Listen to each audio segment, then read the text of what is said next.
Last week, in the last week, we're just gonna go back to our routine, our flow here. Since the last week, any lesson, impression, and new realization? The 9 different people in your lives. How about anything? Yeah. Yeah, I think it's good. My what do you call it? Connector is my wife as well. Okay. Yeah, Yeah, value connector, right? Valley connector. Yes. I just gotta grab my notes too. Okay. There was a lot we covered last week. Yeah. We spent a whole hour to review for some new people. Yes, a lot of review. I remember Yeah. that. And then Yeah. integrity, state of being, whole, perfect, and complete. Mm-hmm. Integrity. That's Integrity. yeah. Yep. And your benefactor. Yep. And acknowledge your blessings, honor your blessings, and pay back your blessings. Yeah. Last time we finished off on, I think that's a talent asset. You were talking a little bit about that. We were talking about talent. Okay, we talking about talent asset. Yeah, and I Yeah, think it's very, for you who have been in a management position, I'm sure that makes yeah, a lot of sense for you, right? yeah, And I'm hoping that, if you were in your interaction with any colleagues, or whether, a former colleague or any new people, and you can sort of share a new awareness um, to colleagues and other people, especially in the business world, hmm, to think of human beings not so much as resources anymore. Okay, but I think the main point of the talent asset is that um, the main point of talent asset is we don't want to think of them as resources. Instead of human resources, resources are the things that we use until they are used up. Okay? yeah, And if we think of human being as things that we use, we just kind of use them as tools until they are used up, and then they run out on us. yeah, Whether they burn out or they simply find other people that they want to co-journey with. Okay, they find other values. If we don't think of them anything beyond just tool or means to an end. And that is the trouble with a lot of business organizations. They are constantly trying to find ways to keep people, um, the really, how do you say, cutting edge companies like Google, Microsoft, they're really top of the line. Providence, which is my own um, health system, invest a lot into the human resource department, create a lot of benefits. But yes, the bottom line is still we are doing this in order to so that the people will function as a tool to an end, as a means to an end. The bottom line, the production is still the ultimate goal. And in my workplace, my job, there's a lot of health incentive. There are a lot of benefits that you can use to basically to tap in, take advantage of. But I still get the sense that oftentimes those benefits are there offered as a sort of like a treatment to a problem after the problem has occurred. Right? There's a lot of mental health resources, but there is no resources to, or at least there's no impetus to teach a worker to maintain their health. Right? There are a lot of health care treatment, but there's a lot of uh, even when there are resources available for a person to maintain their health. There's not enough of a conscious push from the administration to help a person develop their whole being, right? To become holistically rich, right? To enrich a person's wisdom, their attitude, their character, enrich their integrity, their capability, their physique. And as a result, human resources department keep on having to deal with, problems of people, right? People burn out, employee conflict, and yeah. So if we can uh, change people's perspective, change the awareness, raise and expand the awareness about human beings. It's not just resources, but they are a talent asset. And talent asset is something that we um, invest in, right? Forever. Okay, we invest in forever, so that they can grow with us. And they are not a means to an end, but they are the end. Okay, the people that we hire to work with us, and we can think of them at the end, the actual, we are investing in their growth and maturity. We are working in their health and happiness. Then the byproduct is that we're going to have a very productive environment. Kind of productive environment, the outcome, okay, and the investment in the human resources or the talent assets is the affinity and the inner seed that we cultivate. And there's only one way, and that's a positive direction if we cultivate people from the inside out. Yeah. There are some organization back in, I think, 10, 20 years ago when I started taking a lot of personal development courses. One of the courses I took was called the Landmark Forum. And there are, big companies out there that will spend money for their employee to actually go to work on themselves, go to work on their own growth and maturity. And it would be nice if more people recognize that. And that's Yes. what we're doing here. We are promoting those ideas. We are sharing those knowledges, and hopefully, human being will be elevated to a sort of a level where we all see ourselves and each other as talent asset. And the same thing that we can think about our children, right? If we see our children, some parents think of their children as a liability, as a burden. Uh, it costs time, it costs money, and oftentimes parents will find themselves resenting their children for taking up their time, taking up their money. But if we are able to shift our perspective in such a way that we think of our children as talent asset, right? We can invest in their growth and maturity, give them opportunity to create value. Our children are engines of value creation. And our engine about value creation, it gives us a chance to create value for them, and if we teach them to create value, start by doing little things like chores, and that would invest in their growth and maturity, and they will become very successful people. Okay.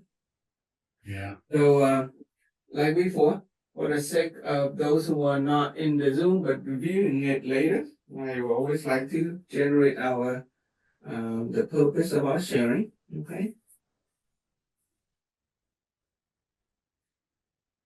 Okay. The purpose of our sharing is to expand.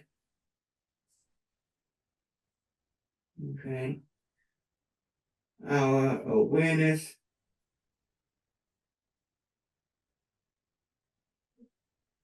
and perception. Okay. What kind of awareness of perception?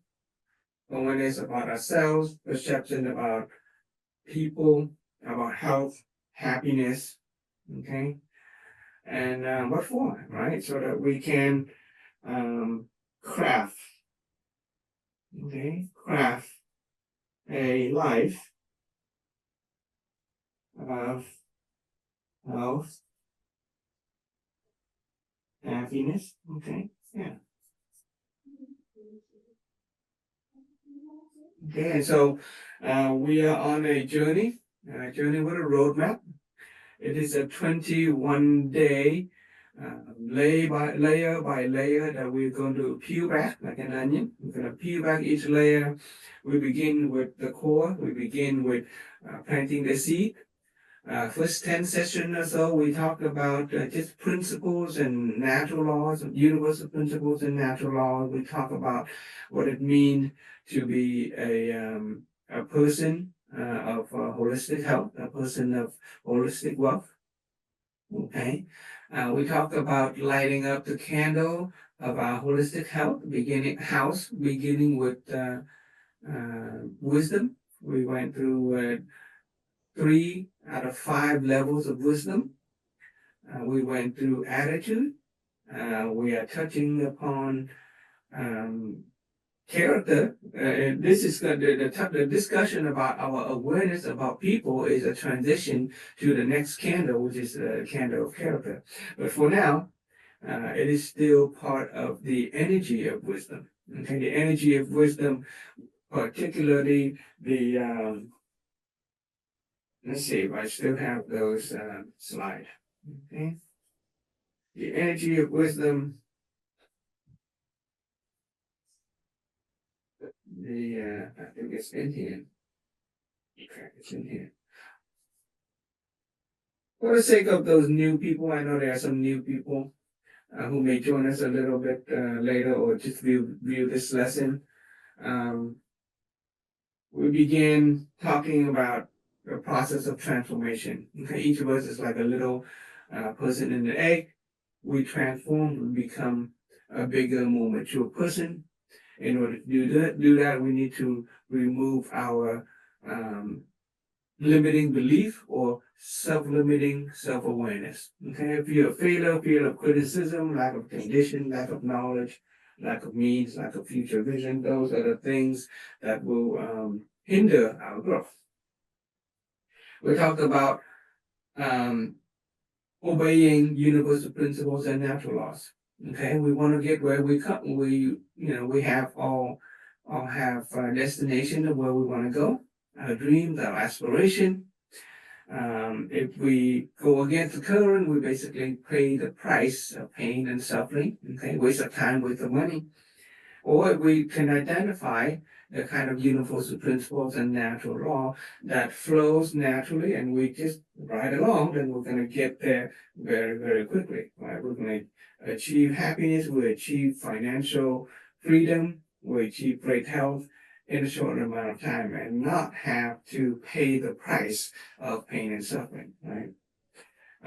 And one of the natural law that we take into consideration is the law of causality, basic cause and effect. Right? We all understand cause and effect in an intuitive level. We experience it all the time. From physical perspective, we plant. We want to eat a mango. Somebody has to plant a mango seed. Okay, cause is a mango seed. The effect is a mango fruit. In a religious perspective, some people want to know where the soul comes from, where do we go when we die. Religion has a good way of helping us explain the causality of the spiritual and the religious world. Okay, but here we're mostly interested in human experience, right? Health and happiness, that is a human experience. Relationship, even financial standing, that is a human experience. And we're going to apply a lot of common sense morality in terms of, in order to rationalize and understand the causality of human life experience. Okay? And when it comes to human life and experience, causality has this formula. Basically, good cause plus favorable condition will give us the desirable outcome. Okay, and the good cause is the stuff that is inside us. We call it the inner seed. Okay, our inner being. Okay, the condition that we want to plant those seed in is the positive affinity, which has to do with people, people, people, people. because it is only through people that our lives improve. We are not isolated entities. We're not living on a desert island. Okay, we are connected to other people. And by planting the right kind of seed and cultivating the kind of affinity with other people, we can ultimately experience a good life.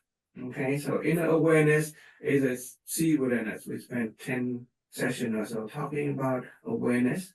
And now we're working on our relationship with people. Okay, ultimately, we want a good life, right? Health, happiness, financial. This is a triangle of reality of the causality of human experience. Basically, the same thing. The seed is the inner awareness, the affinity with other people. We're going to want that kind of fruit that reflects the kind of seed that we plant. Okay. And then we talked about the principle of light, okay, universal principle and natural law. Instead of trying to fix the problems of our lives, we are going to bring in the light into our house, into our lives, okay? Um, and our lives are there are only 4 areas of life that we really will need to worry about. It's very simple. Our inner being, the stuff that goes on inside us, our health, our relationship, and our finance. And they are all interrelated. And it's that instead of trying to fix the problem in each area, we are going to light up the house of our inner being. Okay, and that's what it looks like. Okay, so instead of removing the darkness, instead of fixing problems, which come with a price, we light up a candle of wisdom, candle of attitude, character. We're going to talk about integrity later. Physique is physical health, capability, skills. Earlier, Ron and Jihua has just increased my capability by showing me how to use AI translator in listening to Vietnamese spoken YouTube. Okay, you have just light up a candle of capability. Before that capability, I had to, do my own reading, and I have to use other ways of translation. So now I can study much more quickly. Okay, so I appreciate Ron and Jihua for showing me that. And the material, well-being, we don't even have to teach you. Okay, we just need to help you light up a candle of wisdom, attitude, character, integrity, physique, capability, and it is impossible to be poor materially when you have all the other 6 candles lit up. Okay, it is literally impossible to be materially poor when you have the other 6 candles. So it is, it's magic. It's beautiful. Okay, we're gonna be rich. We enrich our wisdom, enrich our attitude and character, enrich our integrity, our physique and capability, and we will naturally become rich financially. The opposite will be to work on our finance at the expense of our health, our relationship, and our inner being. That's what everybody does. Okay, and that's why,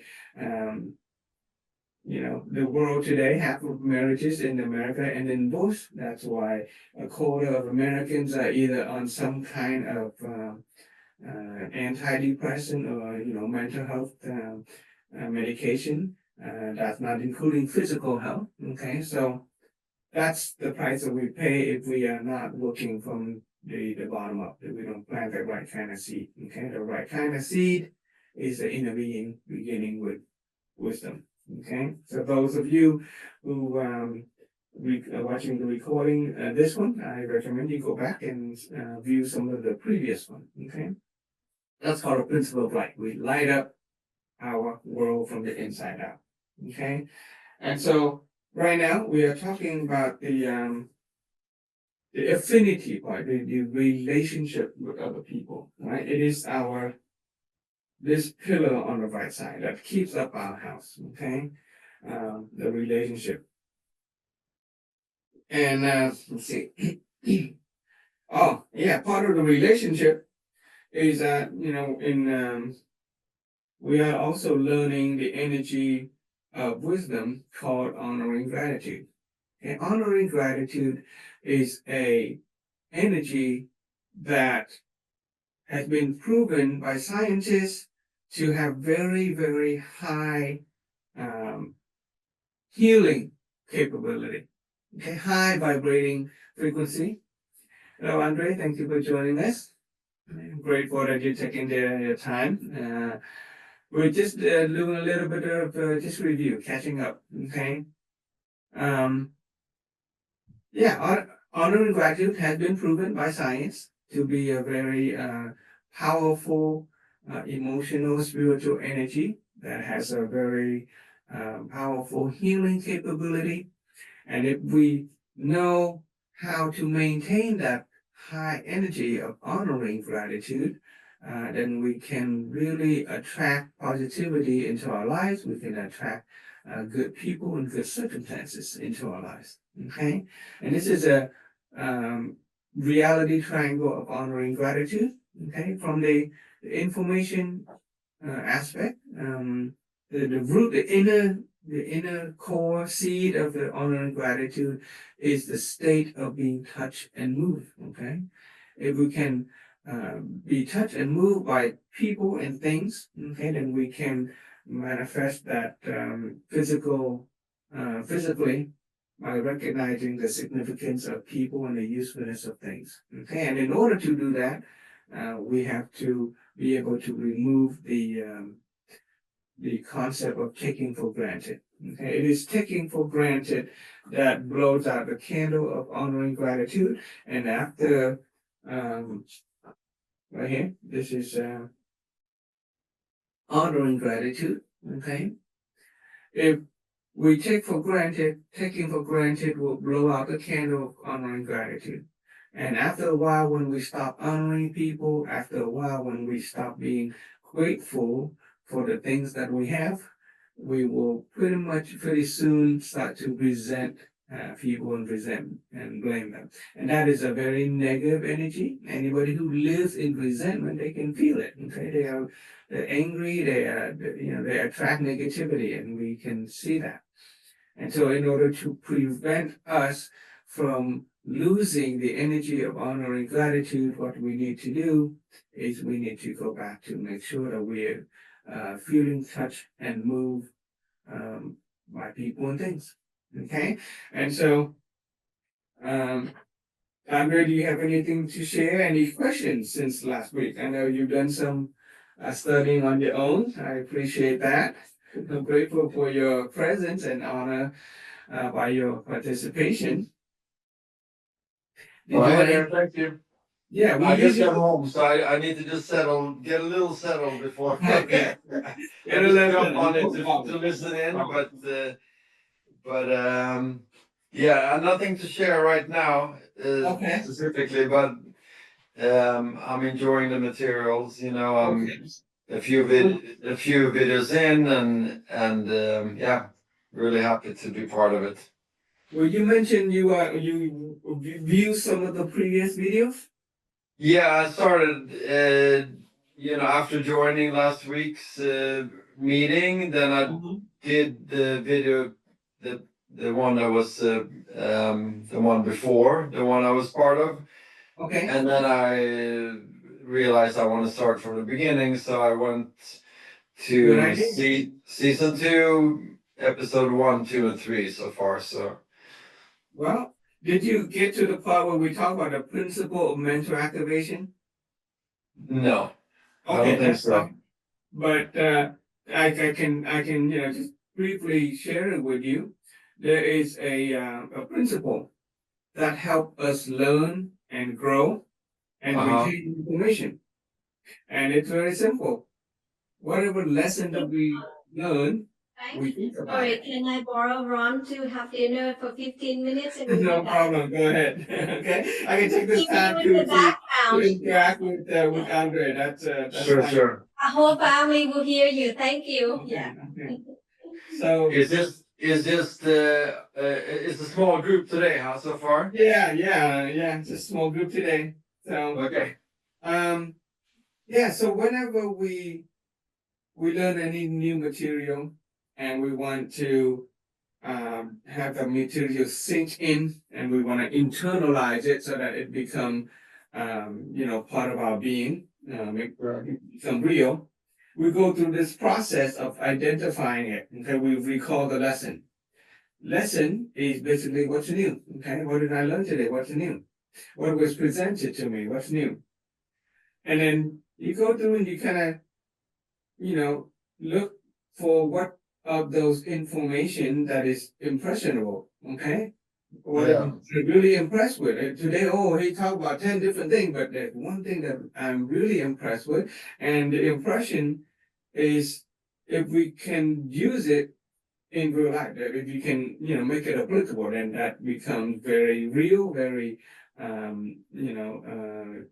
it becomes a part of our being, and then if we are someone who have long sought question about life, about anything. And if Yeah. you've been running those internalized questions for a long time, did the lesson bring any new realization? Right? The realization is the aha moment, the light bulb. Usually when the aha moment and the light bulb comes on, our whole perspective shifts. We are no longer Sure. the same person. We no Well, longer same way. with that in mind, I can just quickly share with you Yeah, from the please. lesson I listened to today. Yeah. One thing that stood out, that I feel like it's a lot about remembering, because I've heard some of these things before, right? And the idea about your language, right? How what you speak is gonna is kind of like, it's almost like you're casting spells, right? So like your words have deep meanings, right? So when you keep on using phrases that have a negative energy, it's gonna be a negative outcome. It's not gonna be the desired outcome, right? So it really made me remember, oh yeah, I gotta be careful with how I speak, and especially how I speak to my kids, like all of this negative ways of speaking is not going to be helpful, because I'm already not creating the environment for a positive outcome, right? So that was definitely one of those aha moments that I was like, oh yeah, I do this a lot, so I have to be more mindful about the way I speak, especially to my children. Yeah, that's awesome. Yeah. Which did you get to the root cause of life formula yet in the previous episode? Did I talk about that yet? Um, Not yet. I don't think so. I don't. That doesn't Okay. ring a bell. Did you get to that episode where we talk about the formula for the root cause of life? The idea of the kind of word that we speak, that's gonna sink in real good. Okay. Yeah. In short, what we say and what we know came about as a result of what we see and what we hear. Okay, input and output. What we see and what we hear are the stuff that comes in, right, from the news, from the television, from other people. If we start to monitor what we see and what we hear, then we can more simply control what we know and what we say. Yeah. And what we say is not, before we say to other people, you would notice that we actually say things to ourselves. We have Absolutely. a self-talk. We have an Yeah. ongoing, monologue that we, every time something happens, we say something about ourselves. And if that thing that we keep on saying about ourselves, about other people, or about and the world is positive, then it's going to reflect positive. Yeah. And Yeah. this is the kind of what I know already about, like, well, the story you have about yourself, especially the story you repeat to new people you meet. This is who I am. This is my story. That story you can alter that story. Not you don't have to say an falsehood. You can just change the way that you present that story and stop saying the things that you don't want to be saying about yourself because you're in a process of changing those things, right? And already be far on the way of changing your life because now you're changing the story about yourself, right? Yeah, yeah. Yeah. Thank you so much for that. And when you get to the part, the first reference system that we use, it was called the root cause formula. It basically say that, our condition of life, our circumstances of life today, whether it's our health condition. Hello, Jenny, thanks for joining us. Um, you know, our yeah, our life situation, our health condition, our relationship, our financial standing. It is the outcome. Okay. And that outcome came about as a result of the choices that we made, and the choices that we made came about as a result of our behavior, our action, our thought, and ultimately what we say to ourselves. And if Yeah. we can change that, then we can change our outcome and circumstances. Okay. Yeah. Then later on, after that root cause formula, we're going to speak about the reference system called the human construct, okay, or the human energy structure, and you will learn that a lot of the story that we make up, it is part of human nature. Okay, human nature, we do that. We make a story. We have the analytical mind. We have the emotional aspect, but we also have something that is uh, beyond that. We have something that is deep down, that is more authentic, and if we learn to, how do you say, suspend or let go of all that story, all that analytical thinking, that ego, then we will actually experience a state called emptiness. And within that state of emptiness, you will realize the truth about yourself, the truth about things, and we will actually experience serenity, which is inner peace. Okay, and from inner peace, there can be arise joy. From inner peace, we can experience clarity, and we can make a good decision. Okay, that is a reference system called the human construct. Okay. And then I talk about the reality triangle. Okay, reality triangle talked about how everything has a physical manifestation. We can see, touch, hear, feel it. The reality triangle talked about the physical manifestation arise out of the energy aspect. Okay, and then the energy comes out as some information within something. Material matter has an energy, and that energy, when it comes, the let and go. I think you use the definition, the example of let and go. Let and go looks different. That is a physical manifestation. When scientists look deep within letting go, they saw different vibrational frequency, right? And then deep inside of letting go, there is the information, which is the arrangement of protons and electrons. We borrow that idea and we apply it to human life and experience. We say that human being who is happy, that is a physical manifestation that is different from a person who's sad or unhappy.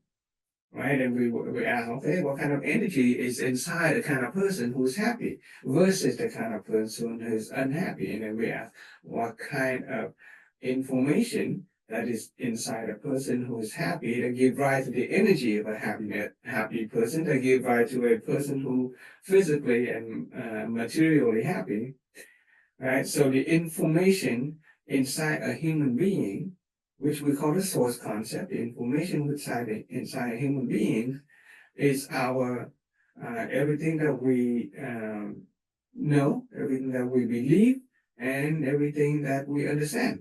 Okay, everything that we know, everything that we believe in, everything that we understand, basically makes up our information, makes up our source concept that give rise to the kind of energy that we experience as a human being, and then that manifests as a physical outward experience. So the person who's happy is going to have a different set of belief, knowledge, and understanding than a person who's not happy, right? A person who is successful should have a very different knowledge, belief, and understanding than a person who is, fail all the time. So once we recognize that deep within us, there is that belief, knowledge, and understanding that give rise to our outward physical reality, then we can go to work on changing the information. Just as scientists have been able to change lead into gold. Okay, scientists have been able to rearrange the protons and the electron of lead and then turn it into gold. As a human being, we can change our knowledge, our belief, and our understanding about health, about happiness, about relationship, about finance, so that ultimately we can turn from a person who is unhappy to a person who is happy. We can change from a person who is poor to a person who is rich, right? Changing our source concept ultimately change our energy, ultimately change our outward and physical manifestation. And that is called the reality triangle. And we use that tool and we applied it to everything, even things like wisdom. Okay, when we try to understand wisdom, what do we know about wisdom? What do we understand about wisdom? What do we believe about wisdom? Okay, wisdom itself has a source concept. Wisdom itself has an information aspect. It has an energy aspect. It has a physical material aspect. Okay, so with wisdom, well, one of the with wisdom we talk about there are 5 levels of awareness and wisdom. Okay, level 1 is the recognition that there things are right and wrong, good or bad, true, false, should or should not. Okay, we all have that level 1 awareness. When something happened, immediately good or bad, should or should not, right or wrong. Okay, that we develop that very early in childhood in order to survive, right? If we touch our hand in the fire, immediately we know that's bad. Okay, and even though awareness level 1 help us survive, it does not necessarily help us achieve peace and happiness. And so we have to raise from our energy from an awareness to a wisdom. Okay, awareness is just simply having that recognition that things are good and bad and should or should not. But a person of wisdom, level 1 wisdom, is a person who can proactively choose the good, who can proactively choose to look at another person, look at the circumstances, and look for the beneficial and the good. Okay? A person who knows right and wrong and still choose to do something wrong, we can say that person is not wise, no wisdom, right? Yeah, there are a lot of times we know things that are right or wrong, but we still do things that are wrong, right? So, if we are able to utilize wisdom, then we can pick and choose the right things to do. We can pick and choose how to look at other people. We can see the opportunity in a crisis, for example, right? See the lesson in the undesirable circumstances. That is just level 1 wisdom and awareness. Wisdom level 2, awareness level 2 comes from the root cause formula. Okay, it basically says that there is a recognition that the root cause of life begins with me. Okay, it doesn't matter what happened, the root cause of life begins with me. And I don't need to blame other people. I don't need to blame myself. It's not about blaming. With awareness level 2, say the root cause of life begins with me. I'm sitting at a table working, and a cup falls down across the room. Root cause of life begins with me. Okay? Whatever happened, whether a circumstances come to us, desirable or undesirable, root cause of life begins with me. Whatever other people do, root cause of life begins with me. Okay, that is a recognition that there is, I take ownership of my life and my situation, irregardless of where it came from. Okay, and that is just an awareness. It takes a higher level of energy in order to have that awareness. Okay, some people are fortunate enough to have that level of awareness that the root cause of life begin with me, and usually those are the people who take ownership of their circumstance and situation. They don't blame. When something bad happens, for instance, they just jump into action and they take ownership of it and they make it right. The people who don't have that kind of awareness would start to blame, right? Your fault, my fault, this, that, that. We blame, blame, blame, blame, blame. And, even though we may have level one awareness, we may try to fix the problem, but there's still a lot of blaming when we don't have level two awareness that the root cause of life begins with me.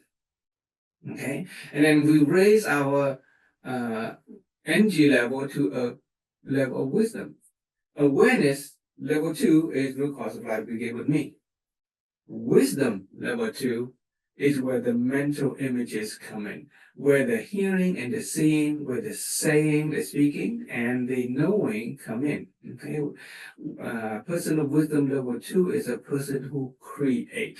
We create our reality by creating a positive mental images, by monitoring what we see and what we hear, by controlling what we say and what we speak. And so if you are fortunate enough to recognize that, oh yeah, there's a story in my head, then yeah, there is that, awareness level 2, and then you can begin to apply wisdom level 2. Okay, you can change what we say and what we hear, and we can just start to monitor what we see and what we change what we say and what we know, and then we monitor what we see and what we hear. Okay, if we keep on letting negative stuff coming into our minds, it's going to be difficult to change what we say and what we know. Right? What we know is based on the input, which is what we hear and what we say. Okay, but we can start monitoring it. When negativity comes into our lives, say, no, thank you. All right? Turn off the TV to change the channel. All right? And whatever people say, the other day, my son learned a lesson. I think he was painting. It was a pen like this, and drawing on the bed, and the marker, I think, made into, got onto the bed. And so we sat down and asked him, okay, what lesson did you learn? And I think he said, the lesson, oh no, I remember, he was pressing the pen, the marker down really hard so that the tip began to break. And then I said, hey, look, okay, you notice the tip now is no longer good. Okay, so I said, okay, what lesson did you learn? And he said, whoa, I learned that I should not press the pen down hard. Okay, I should not put the pen down hard. And then so I help them realize that when you are focusing on the idea of pressing the pen down hard, that is not what you want. What we really want is to write lightly. So his saying, his speech, right? He say that I should not press the pen down hard. That is still, remember the principle of light. That is focusing on the darkness. Instead of focusing on the darkness, we want to focus on the positive, the light. And so I help my son switch his saying around, and instead of saying I should not press the pen down too hard, instead say I should write lightly. I should write lightly. So that is one way that we can activate and make use of wisdom level 2. We change what we say. Okay. And then with the inner awareness, right, we're planting the good seed. The inner awareness, we talked about wisdom level 3. Okay, wisdom level 3, you have to study the human construct. Okay, there is a truth within us that can help us recognize that despite everything that's happening in the outside world, there is a simple truth that we are always hearing, we're always seeing. We are always saying things and we are always knowing. And recognizing that simple truth will help us sort of break this pattern of story that's going on. And we experience a space of emptiness, we experience clarity, and we experience peace. And with that level 3 wisdom and awareness, we can apply to all situations. When we experience a unfavorable circumstances, we can initiate wisdom level 3. We just know that things happen. Okay, that's what happened. Okay, I just know that I hear and I know that I see. And then with that, we can also initiate the energy of magnanimity. We are, when with respect to other people, when people do something that we consider undesirable or offensive to us, we, instead of blaming them, instead of letting the emotion or the mind start to thinking, churning thinking, we just learn to stop that automatic response. We elevate ourselves to a level 3 wisdom and awareness, and we experience peace. And it becomes much more simpler to be tolerant of other people. And if we can do that for all people all the time, then it's considered a form of unconditional love. Okay, so magnanimity is an energy of wisdom that is equate to unconditional love. Okay, and then the energy aspect of wisdom, there is honor and gratitude. With honor and gratitude, it is making use of level 1 awareness and wisdom. It is knowing what's right and what's wrong, what's good, what's bad. And so that last week we talked about recognizing people that we consider are good. Okay. We, with honor and gratitude, we begin with acknowledgement and appreciation. Okay, around us, people do things all the time that is very beneficial to us. They're always good, but our basic awareness of right and wrong, we always jump in and think, people do things that are right or wrong. But if we can initiate level 1 wisdom, then we can look for that which is good, right, that which is right, and we acknowledge other people for it. Okay, so we acknowledge and we appreciate them. And here in this philosophy, we raise that energy from acknowledgement and appreciation to honoring gratitude. Okay, the word itself, honoring gratitude, has a higher energy level than just simply acknowledgement and appreciation. Okay, so with honoring gratitude, we can maintain the energy of honoring gratitude for all people and all things. Then our life is going to be very comfortable, very desirable. Okay, so I want to thank the people who have just joined us. Thank you, Anh Hogan, Huỳnh, chị Lê Thị Thanh Thúy, Hans iPhone. I'm grateful for your participation. I noticed that you guys joined me an hour late. Just know that we have, changed the time. Okay, the Vietnam time is an hour early. It is 8 a.m. in Vietnam. Okay, and not 9 like before. So just know that you're an hour late. So hopefully next week we can start together on time. Okay, it'll be 8 a.m. in Vietnam. It is going to be 6 p.m. in West Coast, United States. Okay, so For those of you who just joined, do you want to share any lesson, any question? Jenny, do you have anything you would like to share? I just love to see your face every time. Thank you so much for your sharing. Mhm. So you have share my understanding about wisdom.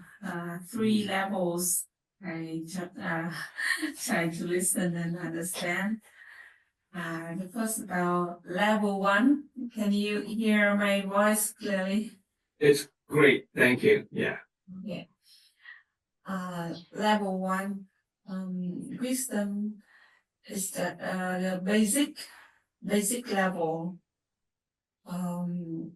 We know what is wrong or what is right. We know we can choose, right? We can choose right or wrong. Is the first level, and the second level.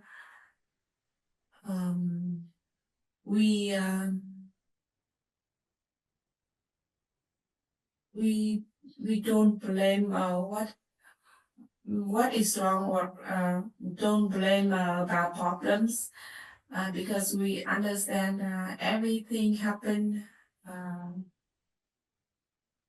that from ourselves, right? Yeah, the root cause of life begins with me. Yeah, yeah, great. Okay, everything from begins with me, and I accept, right? I accept everything happened. But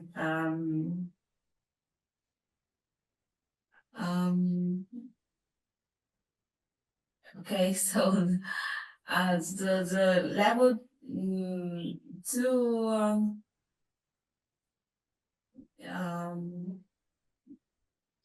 I think I am a level two. I accept everything happened in my life, and so I know the reasons bad or good situation has come from me. So I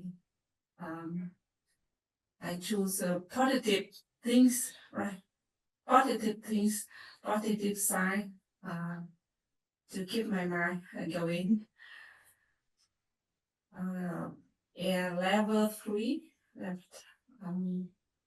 Level three is about emptiness. Emptiness. Yes, emptiness of inner being. Emptiness of inner being. So with this level, wisdom is about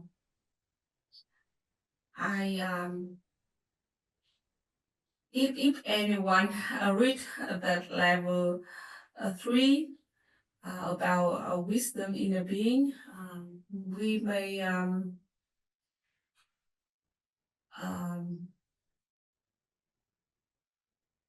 okay, I will try. Mm-hmm. It's about we know what we see, we know what we hear, we know what we speak, we know what we know, right? And mm,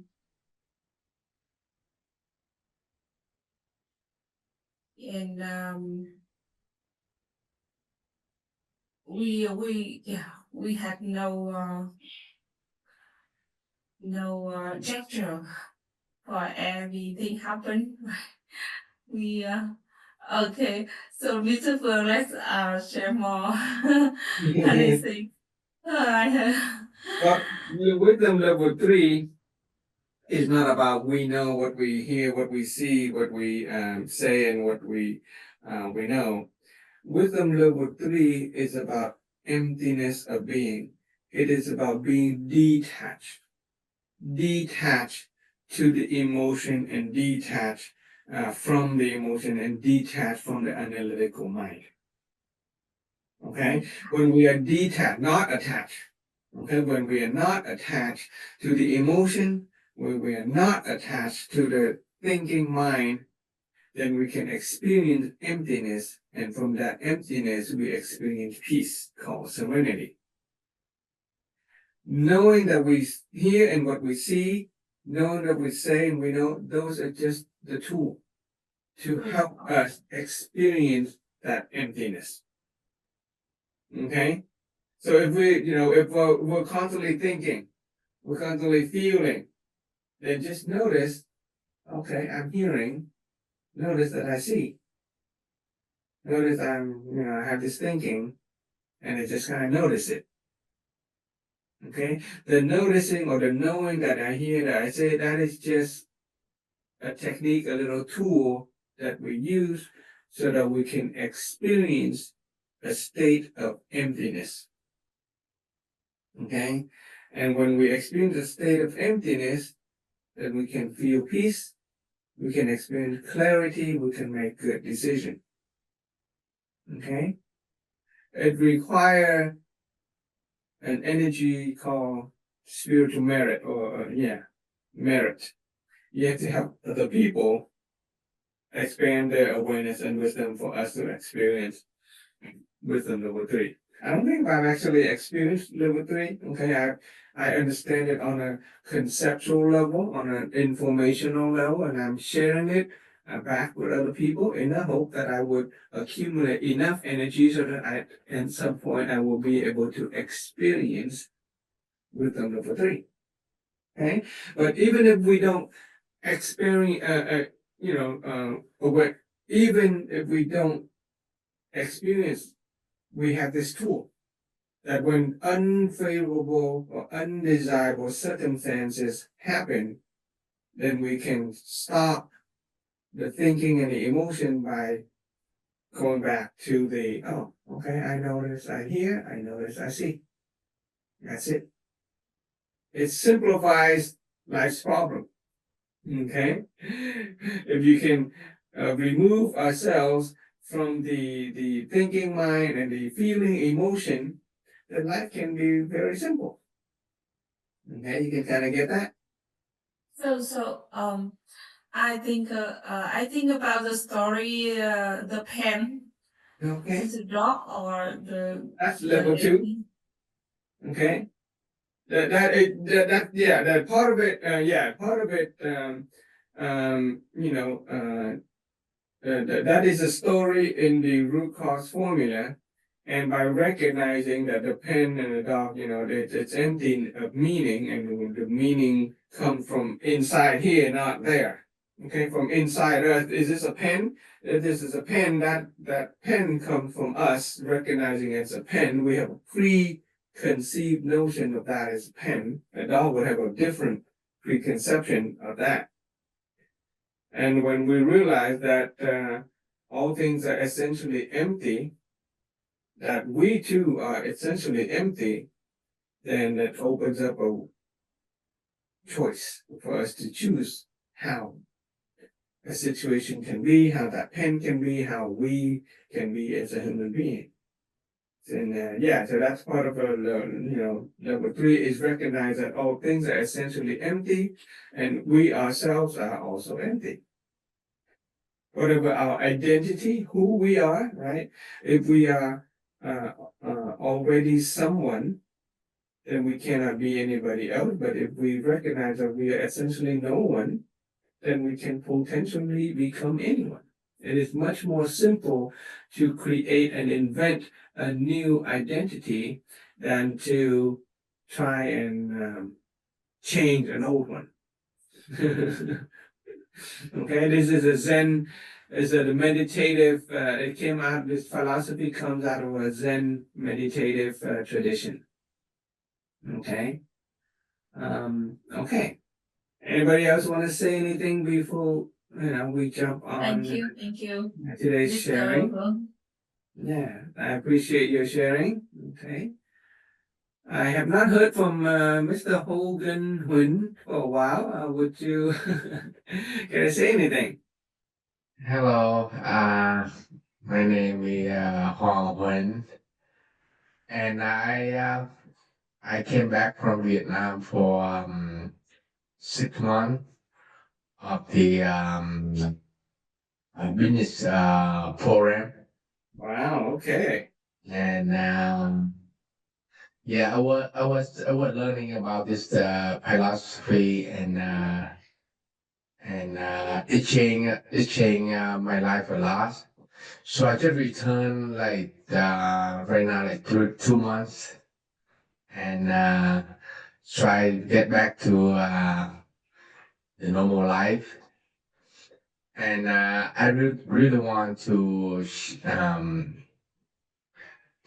this knowledge to to my family, to my kid, and my employee, and people around me.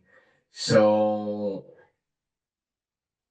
I live in U.S. So in able to share this knowledge, I was looking for the way to like translate it, but luckily somehow I found you.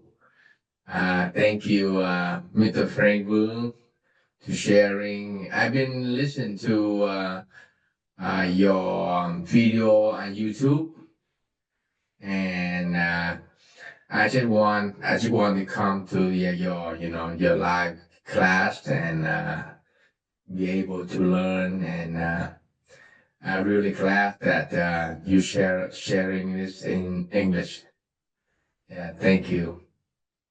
Well, thank you so much for that. I'm actually very, very honored to have a graduate of the business program.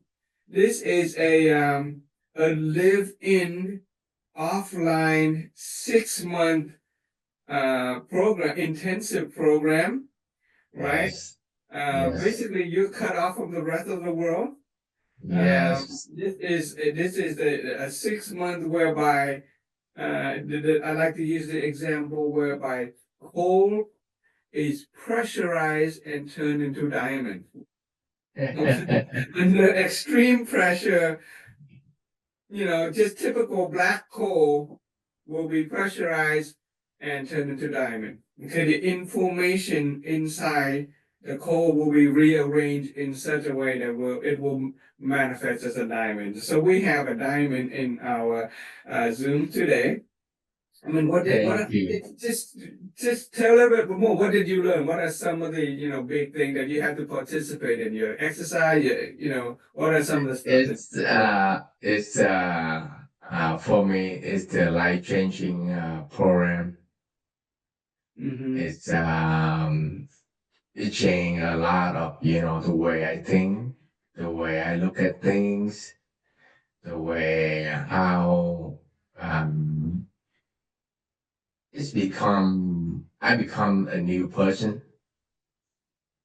It's in there like we don't use phone. We it's very nice in there. We eat, we learn, wake up from 4 o'clock, sleep at 11 or 12, and we have like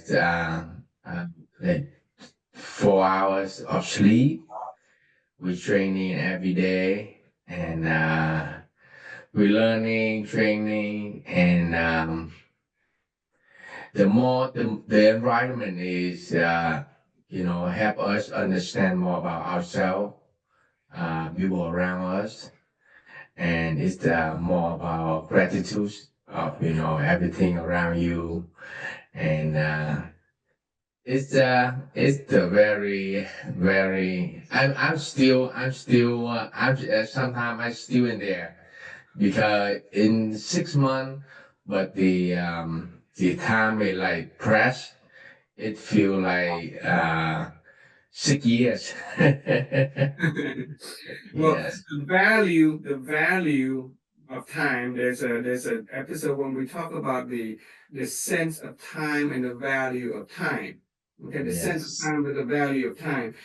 When we are enjoying ourselves, when we are having fun, the sense of time is really, really fast. I'm willing to bet that 6 months, just passed by really fast.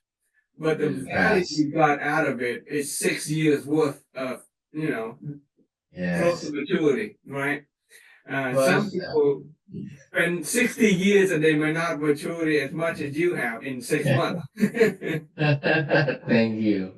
It first when I make decision to go, I was like 6 months a long time, Yeah. and I couldn't able to think about it, and but when I got there, when we in the program, and we actually don't have a time to think about anything. We focus on uh because of the swim 10 kilometer and run 42 kilometer, Marathon. so that the program keep it easy all day. So when the time went so fast, so just like you go sleep and you wake up and then there you go, 6 months. And you're a Yeah. different person because of it. Yes, I really glad that my wife that at home take care of the kid and the business, and I be able to go there. Thank you very much, Frank, Yeah. and What city are you in? yeah, What city are thank you, you in? class. Yeah, And I'm in New York. oh wow, across the Yes. far away. Okay, well, Yeah. thank you for it's 10:30 now in New York. 10:30 uh, p.m. Right? it's Frank? 10. Yeah, it's 10:15. Yeah. Okay, yeah. Ron, Uh, I mean, Jihan, you said something? yes, excuse me. Thank you for us to have a chance to talk. Hogan, nice meeting you. Wow, Yeah. you had a Good. kid, you had business and wife, and left and from New York and do that 6 months. That's wow. Yes, I have 4 kids. Two boys, 2 girls. Yes. And first, my wife, my wife was she was in mental for, and she was talking to me about this knowledge, and I didn't want to hear, but then she convinced me, listen to it, listen to it. So I listened to it, and I like, oh, this, it opened something, that I didn't know. And then I went back for the mentor for graduation, and I saw the environment. I see the people that actually that touched me, because the way they act, the way they how they together, and that changed me. So I like, this is a good environment. So then they have a program 6 months, and I like, oh, because I was study, I was learning from YouTube, and I really like it. I see my life, better, but it's not the way that I want. So their 6 month program, I like, oh, this may be good for me.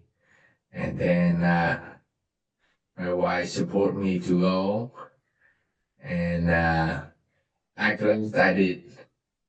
Yes, and my son.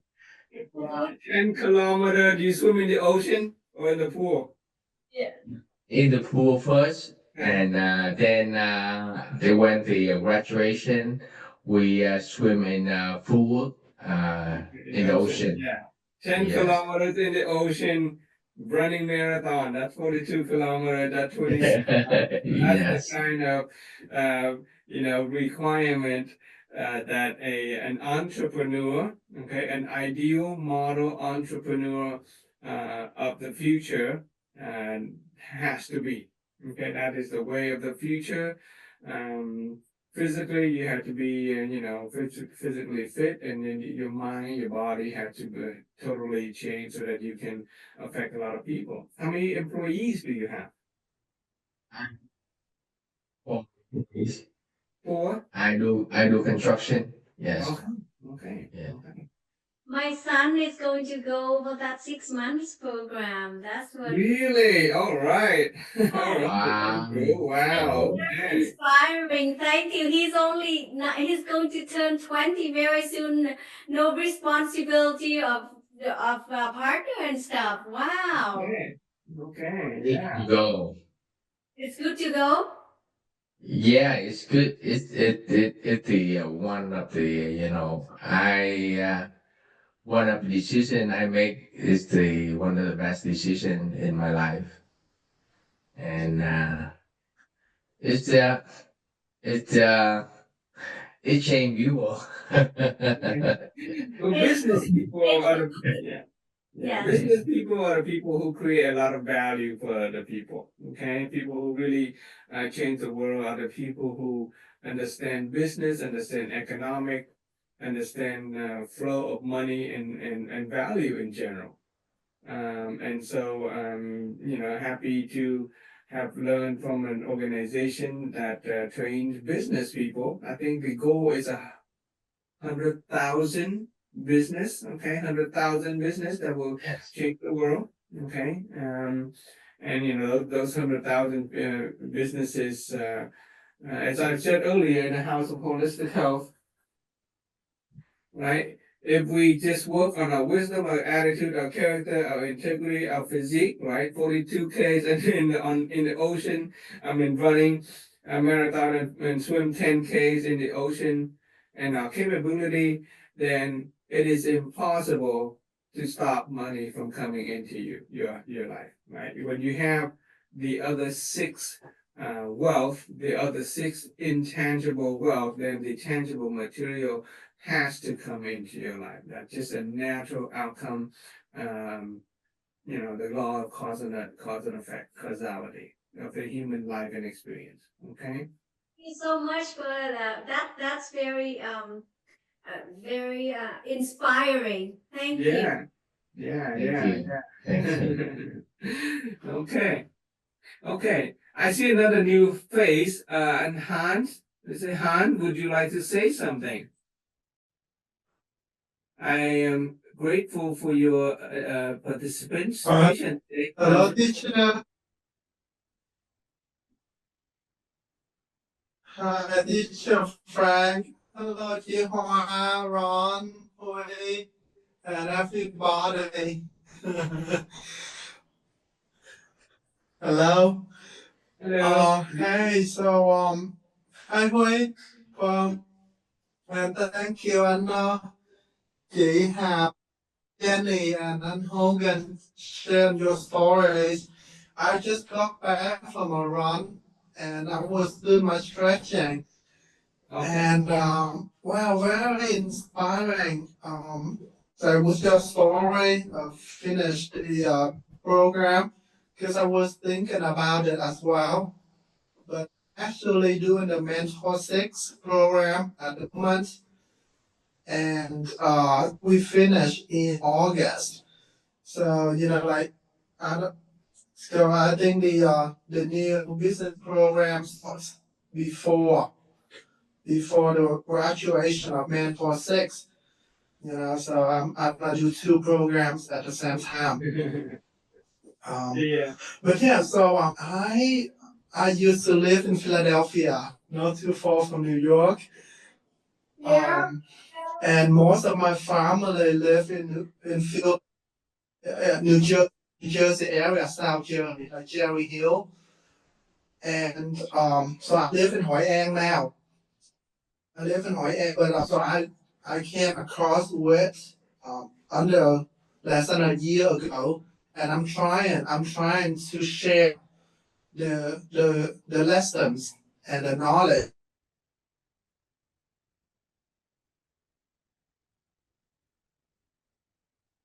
Oh. Okay. I'm sorry that I got disconnected. Yeah, you okay now? You okay? Okay, alright. Yeah, so I've been trying to to learn, to learn the knowledge and also like in English, because most of my family speak English. They don't speak Vietnamese.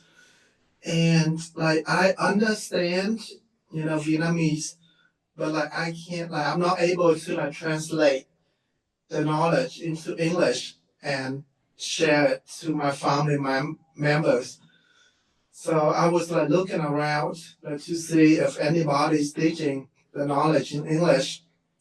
So I think someone I think someone from my small house recommended your your Zoom. But like this is like the first time that I got a chance to like get to know you and to join the class because we have classes during the day. Yeah, so it's good to see everybody. And thanks Okay. for having me. Han Okay. was one of my translators when I went to the offline, and he did a good job. Oh, okay. Han? Okay, wow. I'm very grateful for Han's contribution. That already he's creating values. Okay. Thank you. Yeah, I met Awesome. Ron and Jihua, Okay. offline events. Okay. So yeah, it is the relationship health that we are building just by speaking and interacting with each other. Okay. And earlier, before you guys came in, I shared a screen. I can share that screen again real quick, just real quick for fun. Share screen. Share. Where is that other screen? This one. Okay. And do you see that one? Okay. Do you see that screen? Does everybody see that screen? Yeah, we can see it. Okay. So this is the definition from the World Health Organization. Okay. Basically, the World Health Organization defined health as a state of complete physical, mental, and social well-being, and not merely the absence of disease or infirmity. Okay. Uh, WHO is the international body responsible for public health and is part of the United Nations. Basically, if you can run 42-kilometer marathon, yeah, you're in a physical top shape. Okay. If you can swim 10-kilometer in the ocean, yeah, you're in physical top shape. Okay. And if your mental health, right, if you have wisdom, attitude, and character, right, if you have um, a great integrity, that can be considered mental health, right? If you have great mental health, then you are already halfway, more than halfway through being rich. And then the social well-being is what we're working on right now. Okay, the relationship with other people. And so I'm very, once again, very honored by all of your presence. Very happy to have a graduate of the business program. Okay, um, and so let's with that, let's jump into today's sharing. Just continuation of last week. So last week we talked about 9 types of people to recognize. Okay, our relationship people. Whereas previously we had certain labels or identity associated with other people, right? We have spouses, we have parents, we have children, we have co-workers, we have bosses, we have employees, we have strangers. Those are identities and labels associated with people in general. But with this philosophy, what we're doing is we're expanding our awareness and we are inviting you to, just for now, erase all your previous identity of people. all your previous labels about people. Okay, forget if they're your husbands or your wife, forget if they're your children or your bosses. Forget them for a moment and consider when we think about all the people in our life, the people we are currently interacting with, on a daily basis. Okay, some of them could be considered the wise. They are the people who point the way. Okay, some of them are our benefactors. They help us in small part of our lives, a great part of our lives, the benefactors. Some of them are value connectors. Okay, value connector are people who simply connect us with things of values. Okay. Um, um, Today we're going to talk about the kind of people that we call the spirit of fortune. Okay, people who bring fortune to us. Okay, we're going to talk about people who are considered talent asset. Okay, we may have time to talk about the master, the mentors, the expert, and the stages, maybe for next week. But each of these people, just a sort of keyword to help us remember them. The wise are the people who point the way. They just show us the better way to go. Okay? Benefactors are the people who help us. So think about all the people in our life who have ever helped us. They are our benefactors. Value connector, connect. That's a verb for connecting. Spirit of fortune are the people who enables us or empower us. Okay? You will see how wonderful that is. Talent asset are the people responsible for carrying some burden in our lives. Okay, our talent assets. Masters are the people who guide us. Mentors are the people who give us moral principles, okay, and understanding. Experts help give us the ways of thinking. And sages are the people who opens our mind and basically saves us from life suffering. Okay? So I'm touched and moved by your sharing, so I'm sniffing because of that. Okay, that is my being grateful and honored by your presence today. So last week we mentioned the wise. Okay, the wise are the people who point the way. They give us a perspective or a lesson or an understanding that helps us rise above life's problem. Okay, it is the wise who taught us the principle of life. So instead of fixing the problems of our life, we have learned to rise above life's problem. Okay, we have new perspective and understanding. The lesson that we share each week opens our awareness, opens our mind, expand our awareness. Instead of fixing the problem, we just go to work on raising our levels of awareness and wisdom. We cultivate a good attitude. We build our character. Okay.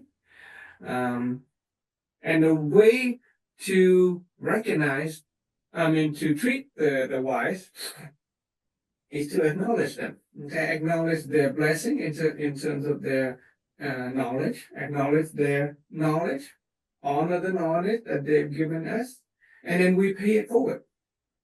Okay. With the right way to treat people whom we consider the wise is to pay it forward.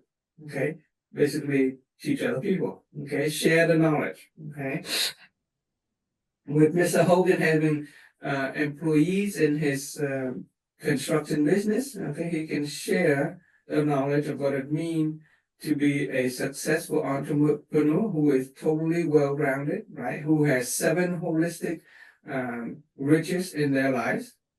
Okay, and to become what we consider the wise, then you would have to master the root cause formula. Okay, the root cause formula basically takes ownership of our own lives. We have to master the human construct, understanding human energy, emotional energy, spiritual energy. Okay, understand the reality triangle.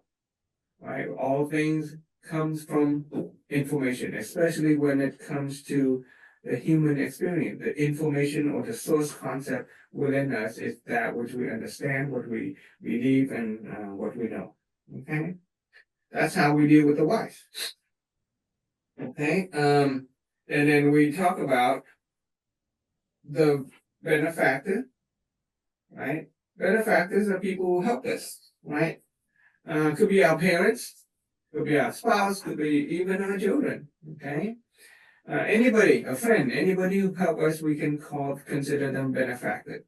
So no more other label, no more parent or children or spouse or coworker. We start to think of, with this is a practice while you're listening to this sharing, you can make a list. See, you can make a list of the people that you can consider benefactors. Okay, and the way we acknowledge our benefactor is to honor them and to pay them back. Okay, we want to pay back our benefactor. If they have helped us, we want to help them back. But not completely paying back 100%. Okay, a smart way of paying back benefactor is to find meaningful ways to pay back, but not necessarily 100% in such a way that your relationship become transactional. Okay, there's a difference between transactional versus relational. We want to maintain a relationship with our benefactor, not just enter in any transaction. If somebody help us and we pay them back in the exact same value amount, then that's a zero-sum game, right? They help us and we help them back exactly the same amount, then we don't really have any relationship. That is an economic transaction. I think about that one. It is an economic transaction. And therefore, nothing really grows out of that relationship. But if we're really smart, don't be too hesitant, don't be too quick to pay back completely. If it's things like money, yeah, you want to pay back money. If somebody owe you a big loan, you want to pay back the loan and then pay back some more by doing other things. So when it comes to our benefactor, we want to maintain a relationship with a little bit of a favors here and there. Okay, when somebody does us a favor, don't be too quick to pay them back the favor. Just hold on to that little debt of favor, so that later on, when the person really needs it, then we can pay it back by doing them a favor. And when you do a favor, do more than what they owe you. And then they get to owe you a little bit.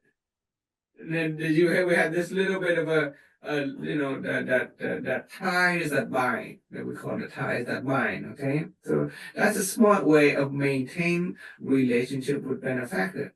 Don't be too transactional about it. Don't be too economical about it. And if that's okay, then you're just gonna end up with a zero-sum game, and then the relationship will not grow. Your relationship will grow when there's a little bit of debt on either way. Okay, I owe a debt of gratitude, I give gratitude, and then they owe you a debt of gratitude. Okay, and the way to become a benefactor or to attract benefactor, is to maintain integrity. Nobody wants to help a person who has no integrity. Okay, integrity has to do with our 5 qualities that we will learn in the upcoming session. Okay, from this philosophy, the 5 qualities or 5 virtues that make up a person's integrity is our humanity, which is loving kindness, propriety, which is propriety, would mean knowing how to treat people, how to deal with people, the right and wrong, okay, using our wisdom level 1, okay, know the right way to treat people. Justice, being fair, okay, giving back where paying back is due, okay, justice. Wisdom we already learned about, and trustworthiness. Those are the 5 core virtues necessary to be a person of integrity. And with integrity, we can attract great benefactors into our lives. Okay. And then last week, we mentioned the value connector. Okay, value connector is people who has a network of other people. Okay, people who has value that they connect you to. Okay, these are the people who can refer us to opportunity for work, for job, for knowledge teaching. Mr. Hogan has just become hopefully a value connector for somebody here in the Zoom by sharing his experience with the business program. Okay, so if we experience some kind of value and we recognize that somebody had referred us to it, connected to us, then we can honor that value connector. Okay, because the value connector are the people who have a quality social network. Okay, their words carry weight because they had convinced us of things of value. And we can trust the value connector to connect us to things of value because they have tested it themselves. Okay, they are a person of integrity. Remember? Okay, they are also people of integrity. So things of value that when they share with us, we can trust that they are of value. Okay, they're not going to deceive us. Okay, that is so that's so did I get a chance to talk about how to how to treat the value connector, be considerate and responsible with your relationship with the value connector. Okay, you want to promote them. You want to create more value by connecting them to other people because value connect the other people who has a way of connecting people. And by helping them connect with other people, that's the best way to treat a value connector. And that's how we can build our network. And how to become a value connector ourselves is to get into the habit of referring people to things of value. Promote and share ideas, promote and share things of value. Okay? And if you have studied the human construct, the kind of awareness and perception or the kind of concept that you need to grasp is the idea of grace and merit. Because human beings are, grace and merit has to do with, that too. When we allow people to share ideas and values, then we are creating values for each other. Okay. Okay. Okay. Let's go to today's sharing. Okay. I am very excited about today's type of person that we need to recognize. The type of person, and once again, we're learning about different type of person is to expand our awareness about people. Okay. We see these people all the time. And oftentimes they bring value to our lives. They make our lives great. But if we don't treat them appropriately, then we miss out. Okay, sometimes we receive some values and when they go away, we lose it. And today it's called the prosper. This is a newly made up word. Okay, this is a newly made up word.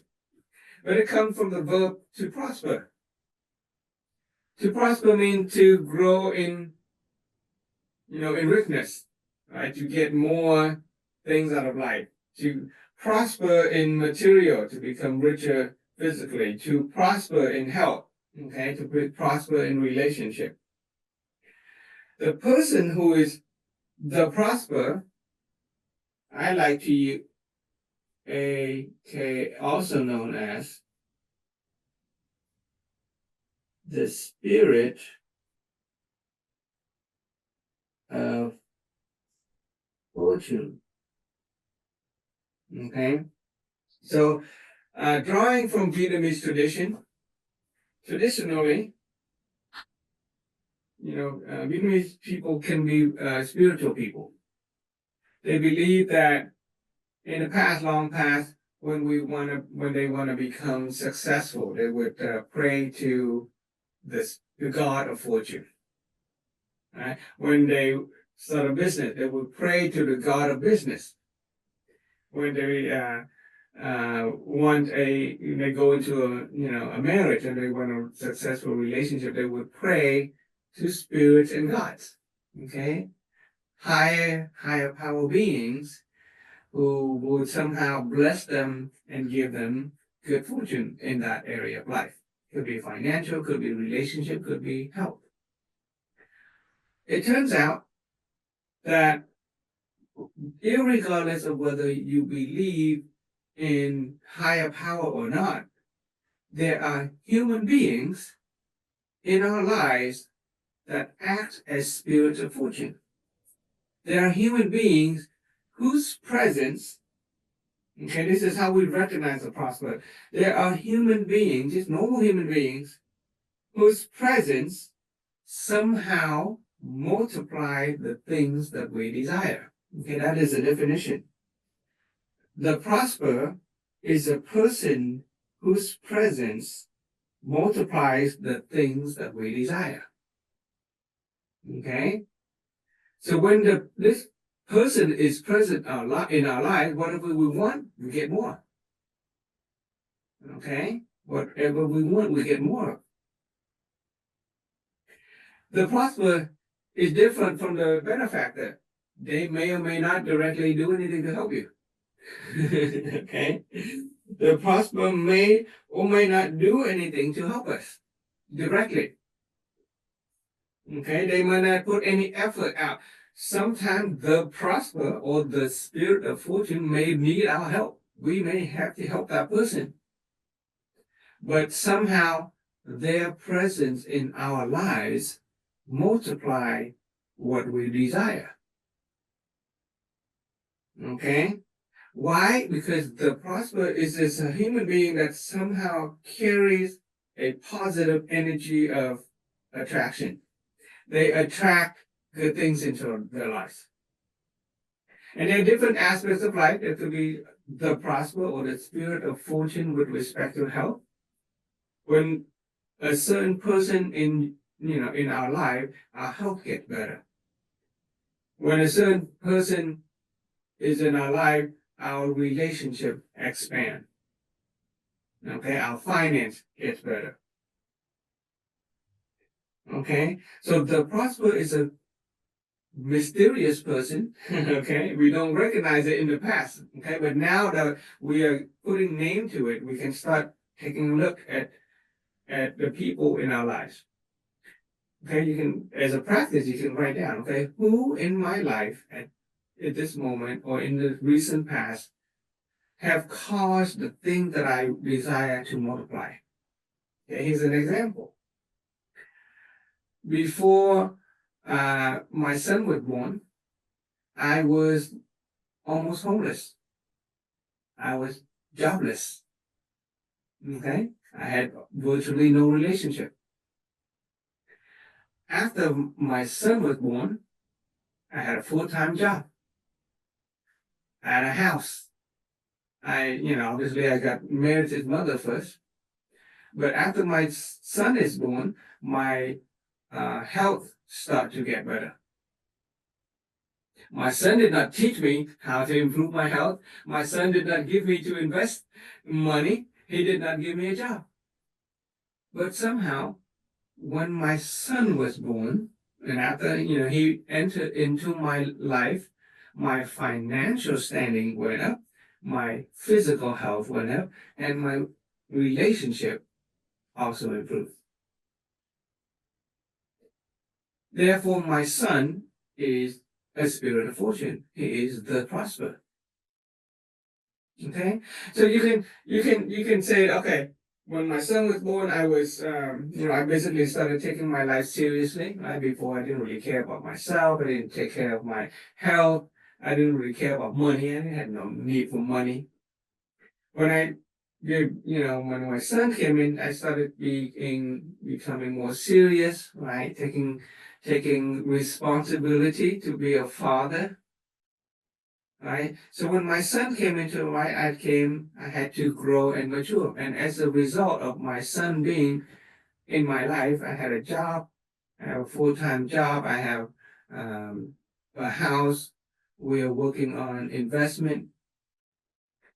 I did everything I can in order to change my life so that I could raise my son. He did not contribute to my financial situation directly. He did not teach me anything, but his presence enables and empowers. My son's presence enabled me to become a better person, empowered me to work on my own transformation. Right? And then there are other situations. Vietnamese people are more aware of this, and that's why we share it, and, especially business people. There are spirit of fortune that will come to them, and when they come, their fortune will grow. Let's say a shop would open a business, and they would have to sell something. Okay, let's say they sell cake or something like that. And a day could go by with very few people buying anything. But this one person will come and they will probably buy something. And it's immediately, as soon as they visit the shop, other people will come and buy something. And so this is a very real phenomenon where the business owner, if they recognize a customer as a prosper, they would find ways to bring the prosper or the spirit of fortune to their shop. Hopefully, first thing in the morning, so that when that person arrives and they may buy something, then other customer would start to buy something. Our teacher, Raymond, is herself, her mother. Her mother is a prosper, is the spirit of fortune. And people in her neighborhood, the shop, they recognize that. Whenever she walks around in her neighborhood, the shop owner would say, come in, buy something. And Miss Quimmen's mother would say, I don't feel like buying anything today. And the shop owner would say, it's okay, just pretend to buy something. I'll even give it to you for free. I'll give you the money to pay for it. The shop owner would actually give the product for free if the person just go into her shop. Her presence, as soon as you start spending time in the shop, the customer will come in. The wife of our sage, okay, our master, our teacher of the BIT organization, she is a spirit of fortune. She is the prosper. She would visit I think she's in nutrition and medicine. She would visit a pharmacy. And as soon as she visits the pharmacy, other customer would visit the pharmacy. And oftentimes, she would have to, the owner would be so busy selling their product that they barely have the time to speak to our master's wife. And so we learn to recognize these individuals, and we learn to honor them. Okay? So we honor them so that we can keep them in our lives. The more spirit of fortune that we have, the more we are going to be able to attract good fortune. Okay? So there's another story. Okay, so there's another story of a business owner had some financial trouble with the business, and then he met a person, and the person offers to speak to the debtor. So the business was in debt, and then he was having trouble paying back the debt. So he met a person who happens to to talk to the debtor and basically help the business deal with the debt so that the business doesn't go out of business, right? And so this business owner recognized that individual as the spirit of fortune. So they say, I'm offering you a job in my company. Please come work for me. I will pay you very well for it. Okay, so that person agreed. She comes to work for this person's company. Turns out she doesn't have any skill. None of the technical skill that the employer needed. So she just, come in, make coffee and deliver mails and just, just be there. The employer recognized it, just hire her to be there, not so much for her skill, she's just there. And business was doing well. Okay, they paid off the debt and the business was thriving. And some time later, after, a number of years later, other smaller bosses would come in, okay, taking part in the administration. And one day, one of the smaller bosses went through the roster of personnel, and they noticed that we're paying a lot of money for this person, and she's not doing anything. She's just doing coffee and delivering mails. So let's just lay her off. Okay, and as soon as they lay her off, the business started to get in trouble, and then the big boss had to come in and take a look and see what's going on with the finances. And he noticed that, oh, somebody just fired the spirit of fortune. Okay, so they had to, bring her back. It is because some people bring with them, they carry with them their a positive energy of attraction. They bring fortune to wherever they go. Okay? And so if we recognize that, then we honor them. We keep them around. We don't just use them as a tool.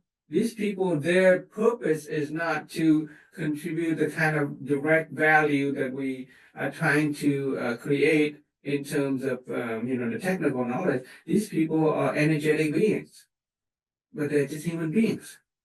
Okay? Normal human being who carries a positive energy.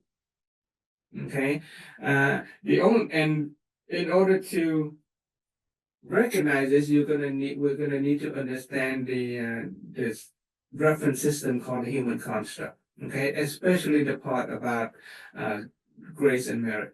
Okay, these people somehow through their life or their many lifetimes, if you believe in reincarnation and many lifetimes, through their many lifetimes, they have somehow cultivated a kind of positive energy that attracts positivity into their life. And if we keep them in our lives, then we're going to attract positivity into our lives as well. Because if not, when they go away, so will our fortune. That's the drawback of missing out on the recognition of the prosper, or the spirit of fortune. The spirit of fortune comes to us unknowingly. Okay, they don't even know oftentimes they don't even know it. My son doesn't know he is a spirit of fortune. My son doesn't know that he brings prosperity to my life. Right? Oftentimes they don't even know it. But we, as a person who wants to attract them, we have to recognize it. Because when they come into our lives, our fortune prosper. If we let them go, our fortune will go away as well. Okay? All right. So when they come into our life, we honor their presence. We do whatever we can to keep them in our lives. Okay? That's one of my favorite ones. Honor and be grateful. And so if it's, so the lesson here is, sometimes we don't even recognize, we have so many people. How do we know when our fortune, is good because of certain specific people? For some people, it's easier to know. Like my son, I know pretty clearly that he inspires me. He empowers me to transform my own life. But if you are somebody who works with a lot of people, you may have a lot of employees. You may have multiple people. How do you know which one is the prosper? right? So the only way to do that is to learn to honor and appreciate all people, everybody. Okay, because you never know who it is. Okay, so another way to attract, prosper is to get into the habit of inviting people to your home, for instance, into your circle. Expand your relationship with people. Okay. In the I'm using the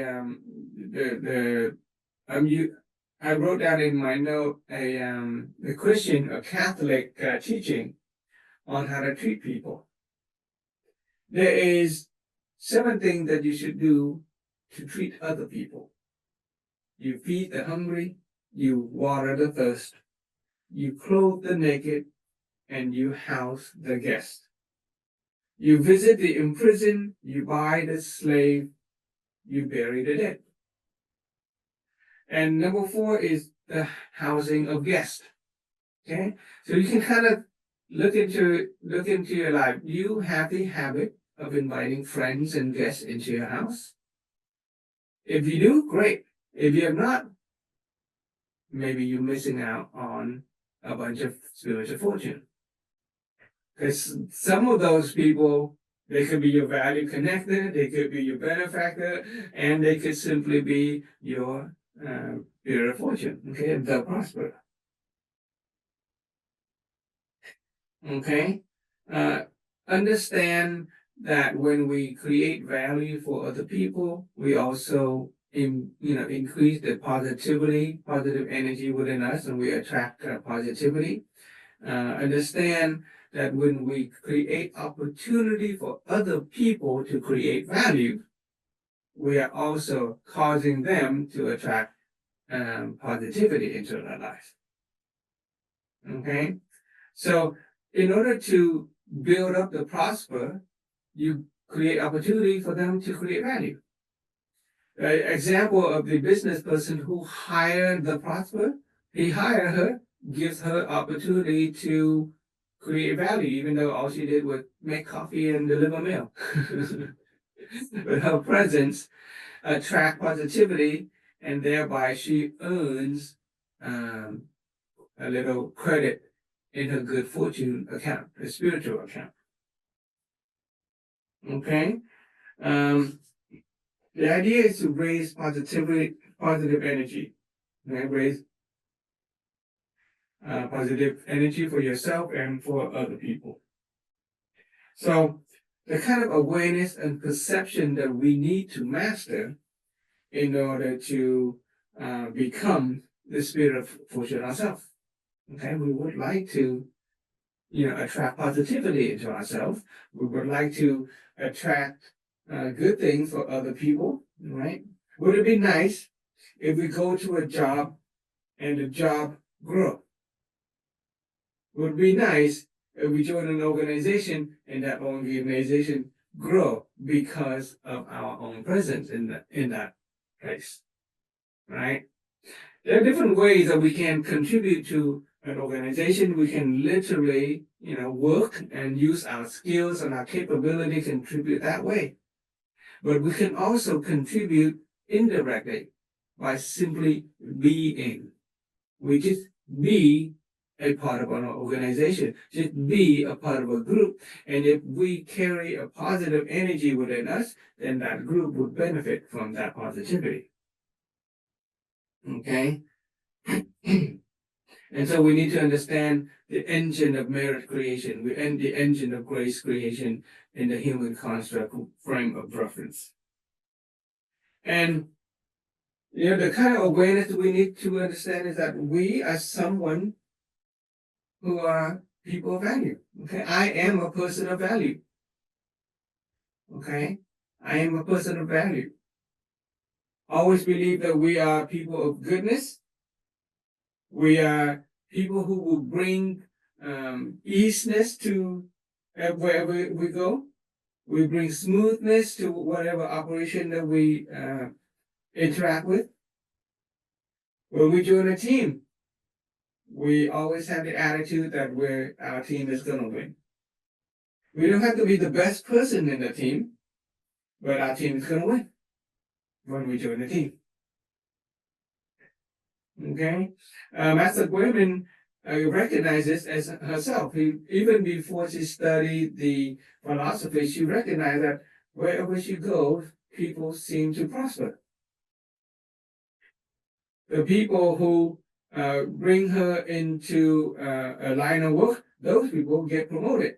They become the supervisors and directors.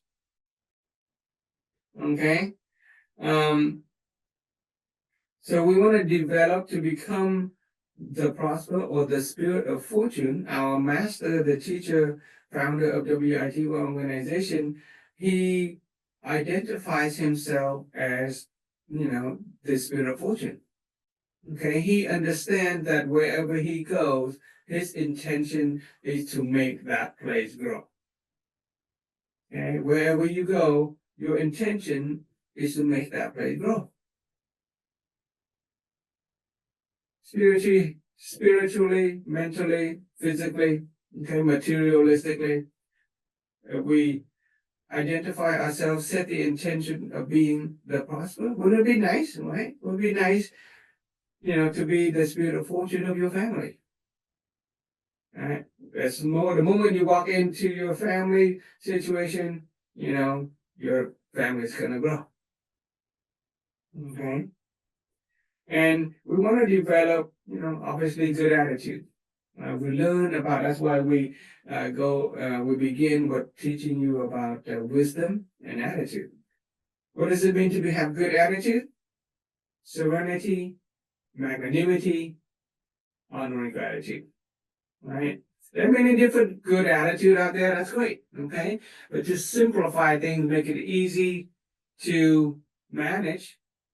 Just maintain the spirit of serenity, inner peace. When you got nothing better to do, just be at peace. When you have to think about something, think about the 7 holistic health and 7 holistic wealth. Being rich in wisdom, rich in attitude, character, integrity, capability, physique, and material. Think about the 4 holistic health: inner being, health, relationship, and finance. Okay? So yeah, good attitude, maintain good attitude. So with that being said, what level, this is a little quiz question, what level of awareness and wisdom is needed to become the spirit of fortune? This is a little review if you guys understand the different levels of awareness, okay? What level of wisdom or awareness is needed in order to become the spirit of fortune, based on what I've said so far? Anybody have a good answer? No right and wrong, just, see if you guys pay attention, if you retain any information.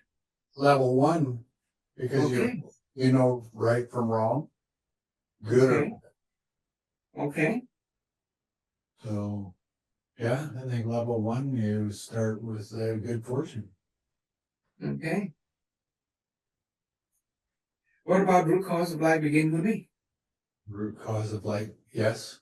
Yeah. I go into the team and this team's gonna win. Right? I may not be the best player, but I go into the team's gonna win. So every level of wisdom, you're going to be, every one of the levels. Exactly. Yeah. So it takes all 3 levels, okay? Especially 2 and 3. Mhm. Okay. Because with level 3, you might not do anything. Mhm. But level 3 is serenity. You just be at peace. But inner peace and serenity is an ultra high vibrational energy frequency. And by being at peace, you actually has the ability to harmonically stabilize other people. And when other people are harmonically stabilized thanks to your high, ultra high energy vibration, they will also experience inner peace, and they will also experience clarity, and they will also be able to attract positivity into their life. Right, so level 2 and level 3 is a lot more appropriate if we want to be a spirit of fortune. Yeah, I join a team and the team is going to win. I may not be the best player. I join an organization, and that organization is going to prosper. Okay, I may not have the best skills. That's the beauty of it, because the prosper or the spirit of fortune carries this energy, this invisible spiritual energy that attracts positivity. My son joined my family, and our family got better. Okay, he hasn't done anything yet. Okay. Any question or impression so far? Before we move on, is there anything else on the prosper? Yeah, that's okay. Kind of a fun one, right? In the West, we don't think about that invisible spiritual aspect of a human being. We often look very much on the material, physical value of a person. My circle of friends used to be very small, and I used to only use level 1. Okay, level 1 awareness, right or wrong. This person, I used to have a mission. I did had a certain phase of my life. I joined different organizations, and we had mission, and I only consider people my friend when they also have the same interest and passion and mission to do the exact same thing that I was doing. I was doing community development. And everybody else, they are outside of my awareness. So, and it didn't help. That narrow awareness about people didn't help my mental health nor my physical health. And at some point, I had to go to a therapist, okay, a psychological therapist, and the therapist said, Frank, it's okay to have multiple types of friends. It's okay to expand your circle of friends. Not all of your friends has to be the people who work with you on your specific mission. There could be friends whom you play volleyball with. There could be friends that you watch movie with. And then there are friends who will, live and die with you on the battlefield. It is okay to expand your circle of friends. And so, that helped me to some degree to expand my circle of people. And, those people have contributed values into my life. Okay. Okay. All right. So let's move on to the next one. Okay. The spirit of fortune. Did I write down anything? I should write down some. So, okay. Let's do write down a couple of key words so that you guys can have a record. Okay. Okay. Presence, multiply. Okay, so there, yeah. Presence multiplies what we want. Okay. There's a saying. I'll write down the little rhyme that the prosper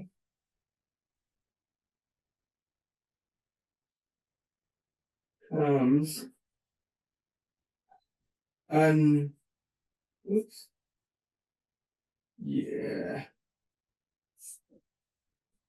UNAW A-R-E, comes unaware, but upon leaving,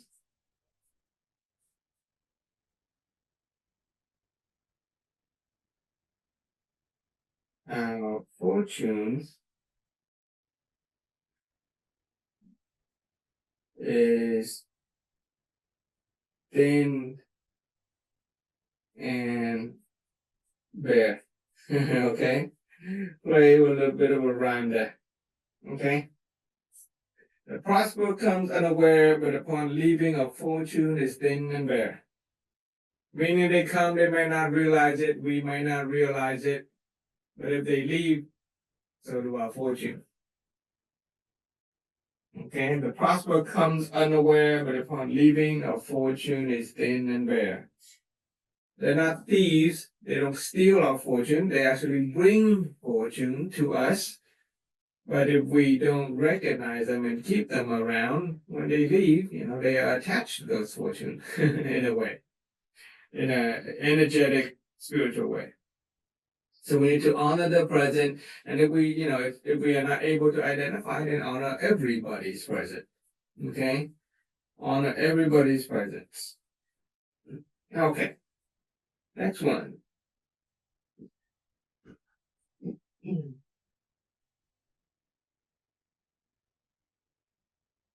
Okay, next one is another fun one, especially for the business people. Yay!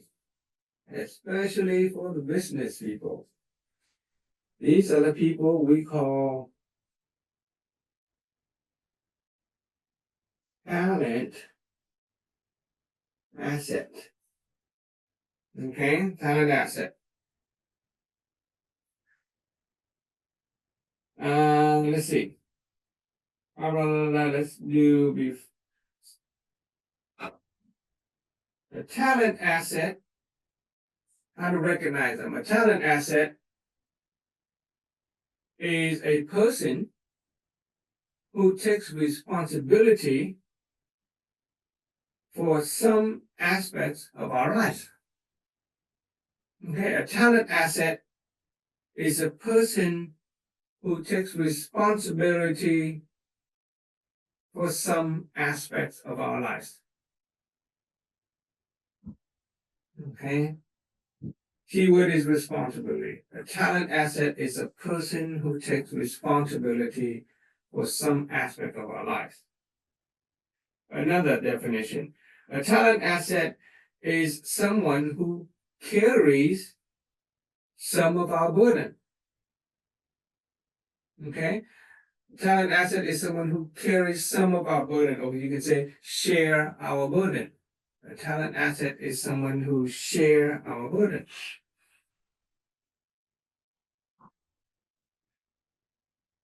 Okay, so keyword is share burden. Okay. Talent asset is a person who takes responsibility for some aspects of our lives. They carry some of our burden. Next one.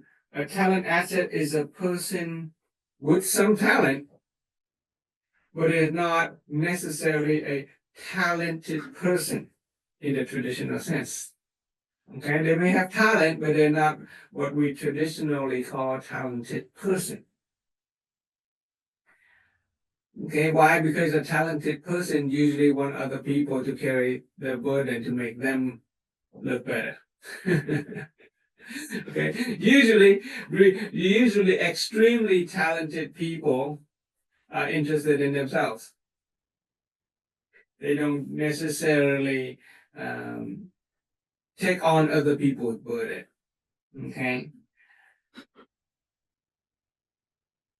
so a talent asset is somebody who carries the burden of our lives.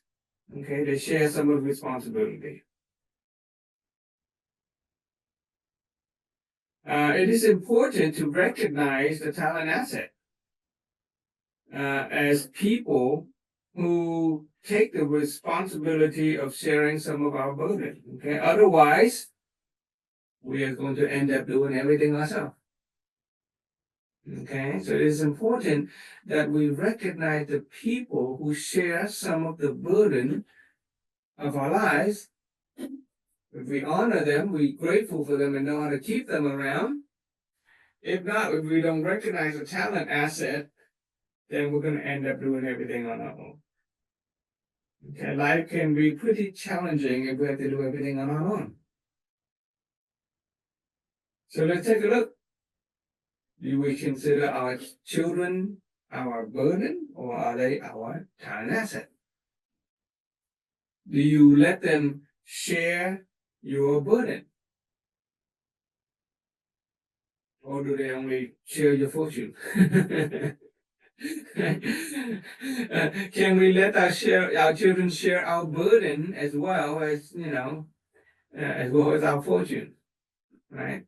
Some parents love their children so much that they only share their fortune and not let them share their burden. As a result, the child gets no opportunity to be responsible.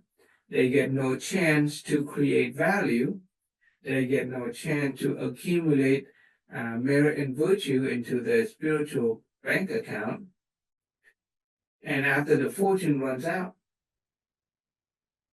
they can't build it back up because they don't have enough spiritual grace to attract any new fortune. Okay, and another idea that I want to share with you is regarding talent asset is this idea. Okay, so let's use. Okay, so let's use green. Okay, green. Okay, so you've heard of the word resources, right? Especially those in business, and you realize the word assets.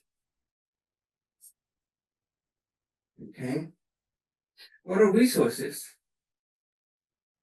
Can somebody just kind of throw a couple of words out there? What are resources? HR. Oh, what? HR. Human. Human resource, yeah. Resources are the stuff that we use, right? Money is a resource, right? Money is a resource. Okay? Resources are the thing that we use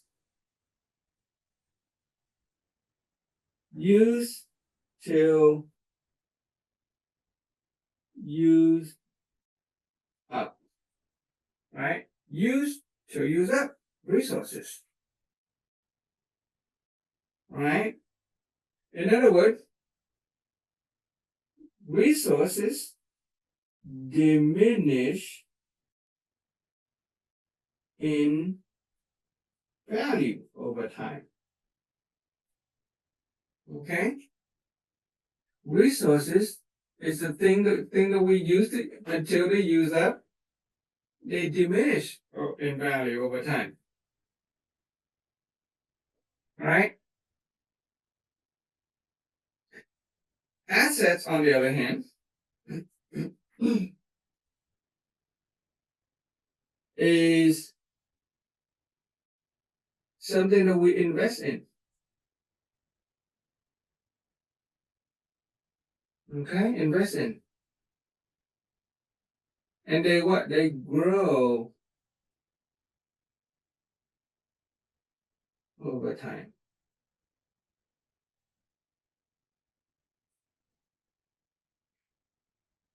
Right? Resources are stuff that we use, and if they run out, we have to replenish the resource. We have to replenish the resource. We have to bring in more. Always have to replenish resources. Money is your resource. We use it, and then we have to replenish our bank account if money is our resources. Assets are the stuff that we invest in, right? Our investment account is considered an asset.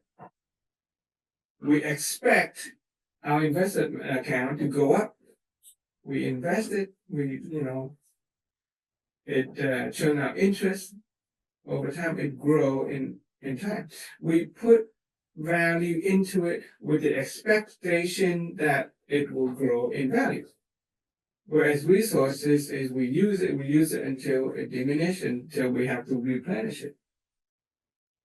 And so the problem with today's world is HR, human resource. Okay? Human resource.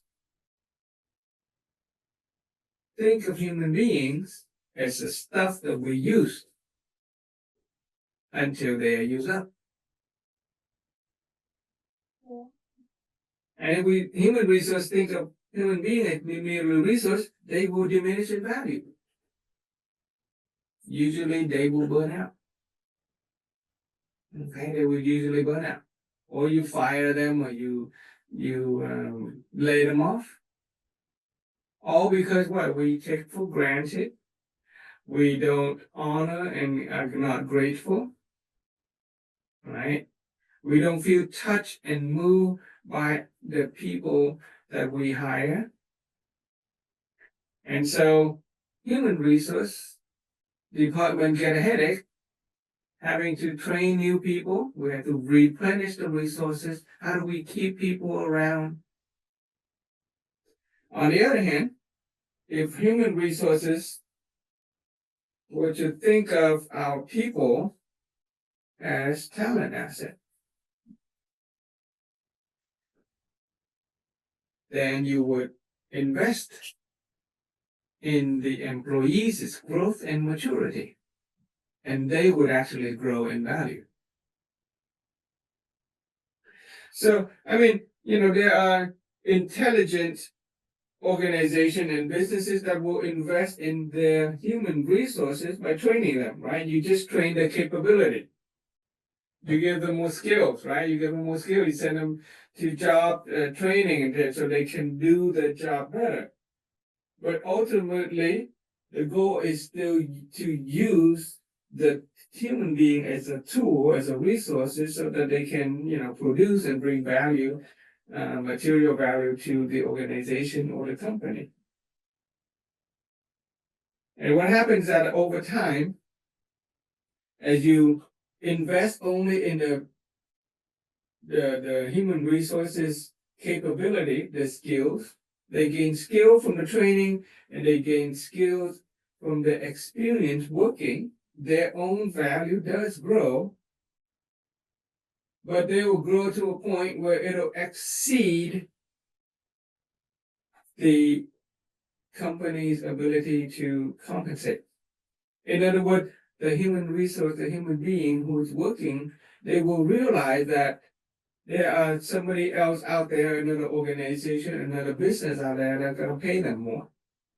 So they will leave. So you invest in the skill, invest in the skill until their actual value and their desire and imagination. Now, human being, when you study the human construct, you will learn that desire and imagination is a central focus of human nature. As a person grow in value, their own desire and imagination will expand. They will look for opportunity to give them more value. And if the current job or work environment does not compensate them as much as they want, they think their value is, they're gonna go. And so that is another headache of human resource. You lose not only the bad people who diminish, right? If you use people as a resource until they burn out, you pay for the workers' comp and they get sick and stuff like that. That is the negative. But you also lose good people. Oh, that's a bigger headache, We train them, and then boom, it goes away because their dream is now bigger than yours. The employee's dream for themselves has now become bigger than the employer's dream for the employee. That is why human resource department get a big headache in two front. One, because they diminish, or if the resource, people who take ownership of their life, they realize they have value and they're gonna go somewhere else to usually a competitor. and you just invested all those years into training this human being, this worker, who is now a super worker, but now you can no longer compensate them, whether in terms of the money or the environment. They're no longer fitting. The fish has grown bigger than the pond, and so that fish has now gone to your competitor. Happens all the time, especially big CEOs and stuff like that. That's the scary part. Yeah, immediately, your CEO just go to your competitor. That is because when you think about the human resource, we are not thinking about developing their maturity and their growth. We are not investing in their wisdom, their attitude, their character, their integrity. When a person has integrity and character, part of that is gonna, when a person reach that level of maturity, if we don't teach about honoring gratitude, they're not gonna be honored by the company that they work for. They're not gonna feel grateful for the job that they have.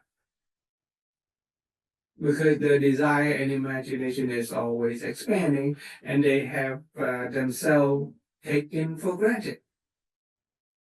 Get it? If we don't train our employee to not take for granted, to be grateful for, for other people and for being there, then they're gonna take for granted. And after a while, when they take for granted, the honor and gratitude energy disappear. They're gonna start to resent and blame their situation. And that is a natural flow of human nature. That is causality. If we don't take control of it. Okay? And so what do? We turn them into talent asset. We shift our awareness and perspective from, instead of being the tool that we use for a means to an end, we actually invest in that individual. And we recognize that that individual is an asset.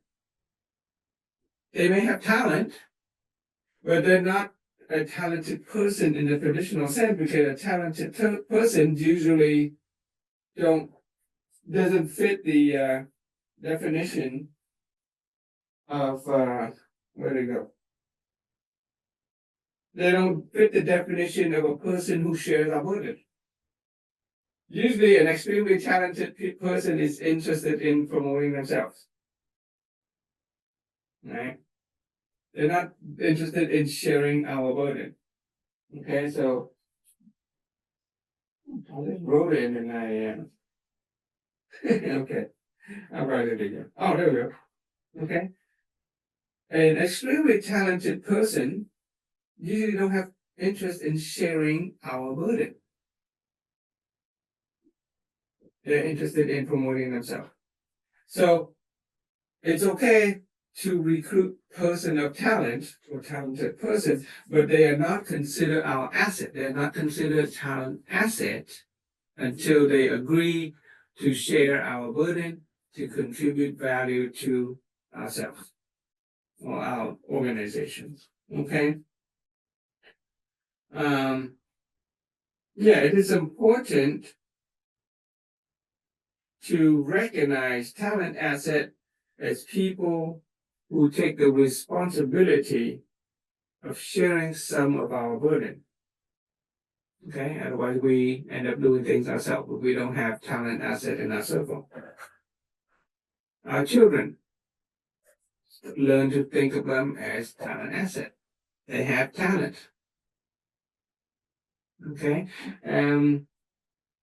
We make a big deal out of my son. He's 8 years old when he throw the laundry into the washing machine and press the button. Okay. Wow, son, you are our talent asset. You are an asset to this family. Okay. Yeah, our children, when we affirm our children as talent asset, they recognize that they are people of value. Okay. And then they're going to continue to express themselves as people of value by creating more value, by contributing to our family, to our and society wherever they go. I recognize my son whenever we have a shower, and then in the shower there is a towel rack. There's a towel rack, and then a couple of different towels hang up on a rack. And my son, when he finished taking a shower, he'll pull the towel, the closest one to him, and he'll dry himself off. And when he's done, he will take the wet towel, he will move it far away from the shower, and he will move the dry towel close to the shower. So that mommy and daddy, whoever takes a shower after him, get to use it. Okay? And we acknowledge that. We tell them that, wow, okay, you're very considerate. Okay? Little children, they naturally want to share our burden. My son, when he was 2, he can barely walk. He would see my wife mop the floor, he would pick up the floor, and he'd kind of mop. Some parent would bring the child away, take him away, say, don't do that, you mess up, you do it wrong. But we videotape, we record it, we make sure we put it on YouTube. And so by now he's 8, we can remind him, oh yeah, by the way, you were a talent asset when you were 2 years old. Look, you try to mop the floor. It looked really cute.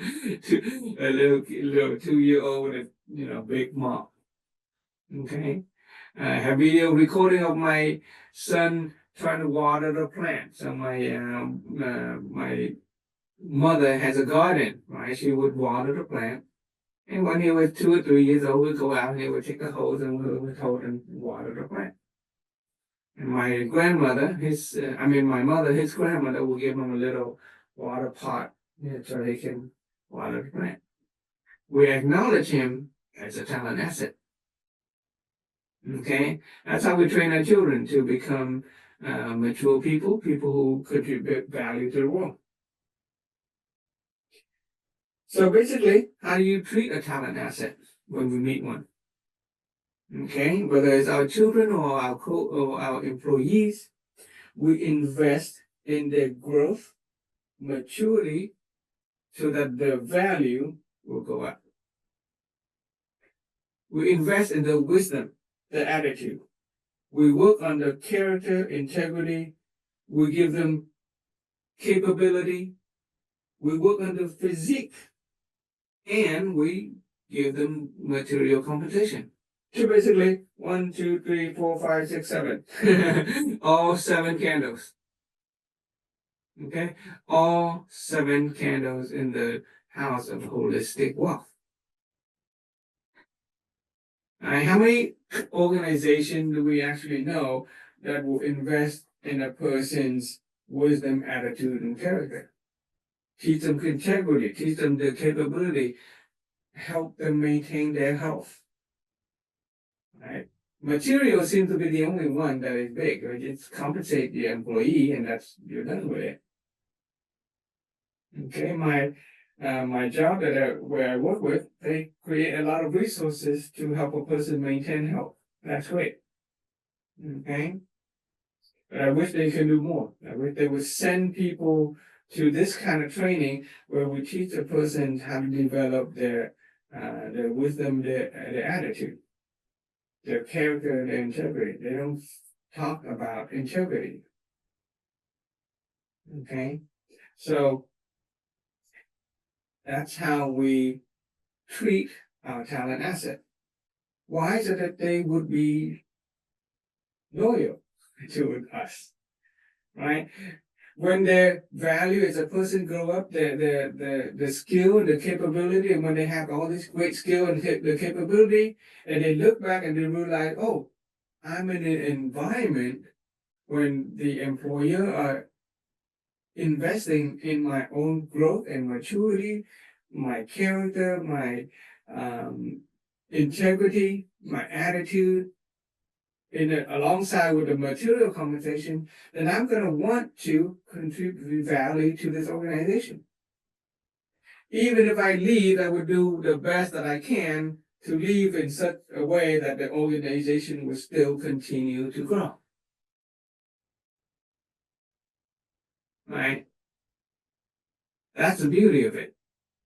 If a person leaves you, you want them to leave in such a way that they're leaving you, they might feel the need to find another place, a person who replace their position, maybe do a better job. If we grow them and help them mature in terms of wisdom, attitude, character, integrity. Right? Same with our children. Okay? Some parents only give their children financial support. Send them to expensive boarding school, international school, and don't work on their character and their integrity. Some parents would give our children a whole business. That's fine. But usually, people who have the kind of energy, mental and spiritual energy to run a business, they have a degree of maturity. So, oftentimes they will teach their children to be mature people and responsible people. Importantly, with talent asset, we have to help the talent asset realize their dream. Okay? We have to recognize that each individual has dreams and aspirations. When we hire a person, don't just hire them to perform a job. Hire them and find, when you interview, find out, and a lot of employer will do this. They will ask, what are your goals for the next 5 years, for example? What are your goals for the next 10 years? Okay. And if we can help the talent asset realize their dreams and aspiration, then they will co-journey with us. They will grow with us. Okay? In other words, if the organization's dreams and aspirations encompass the person's dreams and aspirations, then you're going to work together for a very long time. And that is why a lot of successful businesses will clearly display their mission, the vision, and the value in the job description or in their hiring process. They want the people who join them for the mission, not just for the compensation, because the person is going to come for the money, the wage, the compensation. They're going to leave very fast. Okay, if they're going to leave very fast, if they don't have those intangible values infused within them, right? In other words, if your own dream is not big enough, then when their dream becomes bigger, then they're going to leave you. Okay, that's on the positive side of the equation. The negative side is that they diminish, they get burned out. So to treat the talent asset, you really want to have a dreams and aspiration big enough to encompass the dreams and aspiration of your talent asset and help them realize their dream and aspiration. Okay. To attract them, to bring, if you're going to do hiring, to attract a talent asset, you make sure you want to have a clearly defined goals and aspiration. In other words, clear mission, clear vision, clear values. Okay, don't just entice people with the wage, the money. And intuitively, a lot of successful business already know this. When they interview people, they're looking for people who share common vision, common values, and not just there for their money. If your dream is big enough to inspire the people to join, then you can be assured that those people are gonna co-journey for a while, with you for a while. Okay. So can we communicate our dreams to our children? Some parents sometimes forget to do this. A lot of parents oftentimes will provide their children's basic needs, okay, to eat, to wear clothes, to go to school. But oftentimes parents forget to communicate their own visions and dreams to the children. And oftentimes parents forget to listen to their children and find out what their dreams are. So if we know what our dreams are, what our children's aspirations are, then we can merge those together and help our children realize their dreams, so that they can co-journey with us. Okay? And when it comes to dreams and aspiration, I want you to think about what's called the 4 survival impetus. Okay? Every human being, we are interested in ourselves. But if all we do is interested in ourselves, then we're gonna sooner or later run into problem with our family.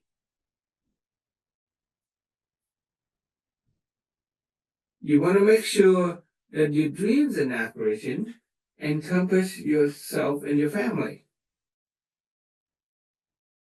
But if all you do is work for your family, thank you, Mr. Hahn. Go ahead and leave. You can view the video later, and I hope you can rejoin us. Okay, next week. Invite other people. Okay. If all we do, if we place our family first, then we're gonna find ourselves in conflict with organization, such as jobs, for example, a job or workplace. Okay. Right. Oftentimes, if we're focusing too much on our work, our wife will say, "Why aren't you spending enough time at home?" Okay, right? And then there are people, if we put our organization, organization could be our work, it could be our church, it could be community group, whatever. If we put our organization first without, our family and ourselves, then we're going to run into conflict too. Right? There are leaders of organizations and churches who end up in divorce. There are spiritual leaders whose children run away. That is because they are not seeing the whole picture. And if you put your organization first, then you might your organization might come into conflict with the rest of society. Okay, your society, you could say your country or the bigger society of the world. So these four survival impetus can, if we don't raise our awareness, these can conflict. So a person of wisdom, now that you have wisdom level 1 and level 1, that we know what to do, the right versus the wrong, we have wisdom level 2, root cause of life begins with me. And we understand things like talent asset. We can start creating little institution, family, organization, society, but we have to create in such a way that they actually benefit to each other, interdependent.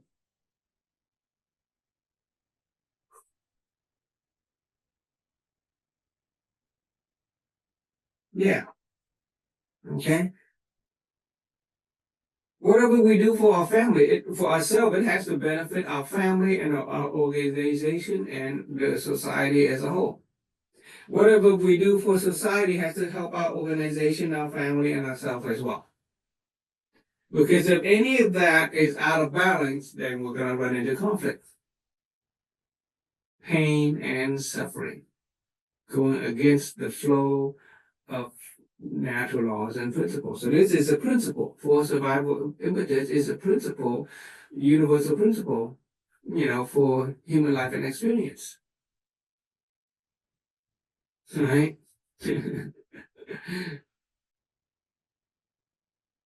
Yeah.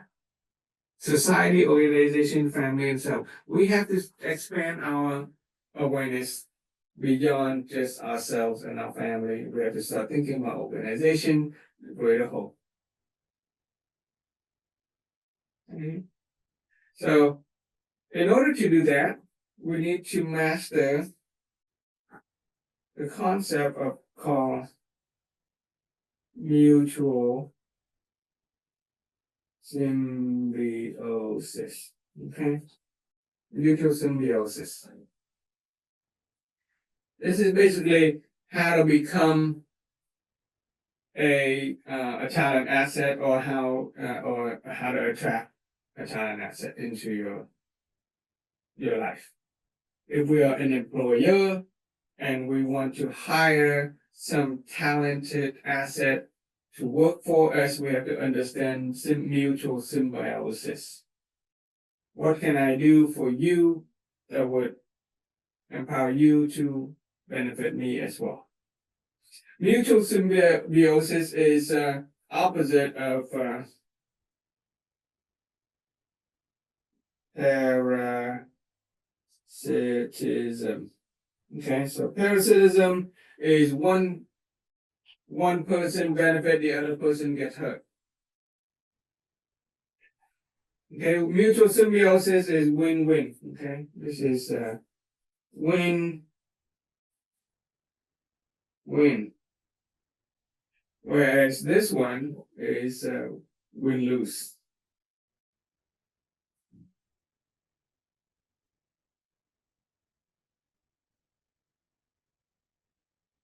Okay, win-lose. A mutual symbiosis.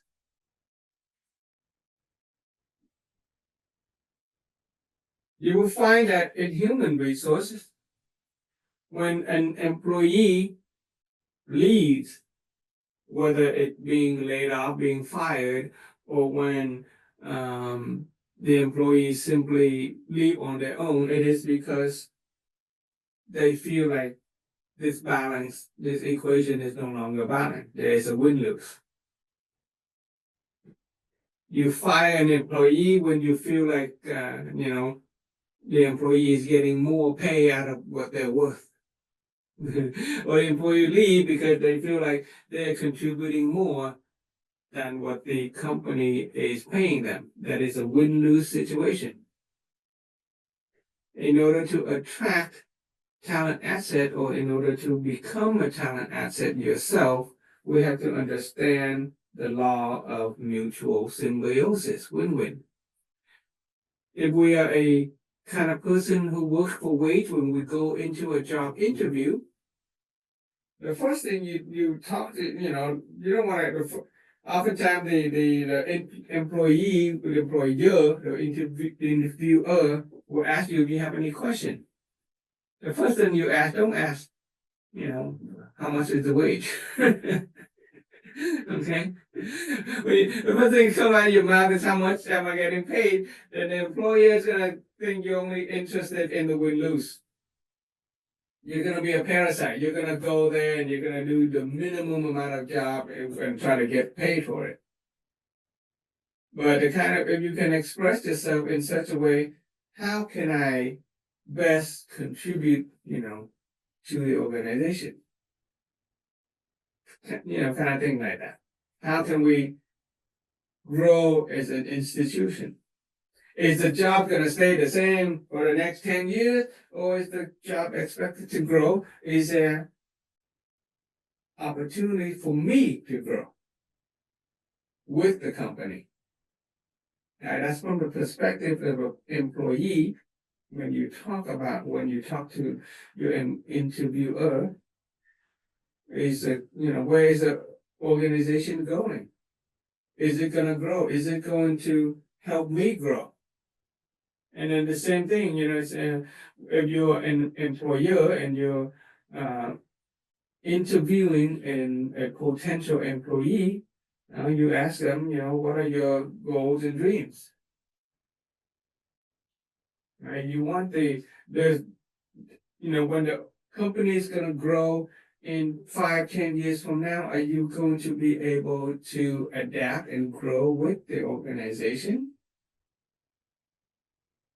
If you're hiring somebody who works, with the manual labor, well, in 10 years, we're gonna change to automation. Ooh, are you gonna be able to adapt? Right? A lot of workers are complaining about company going AI, going automation, taking jobs away from people.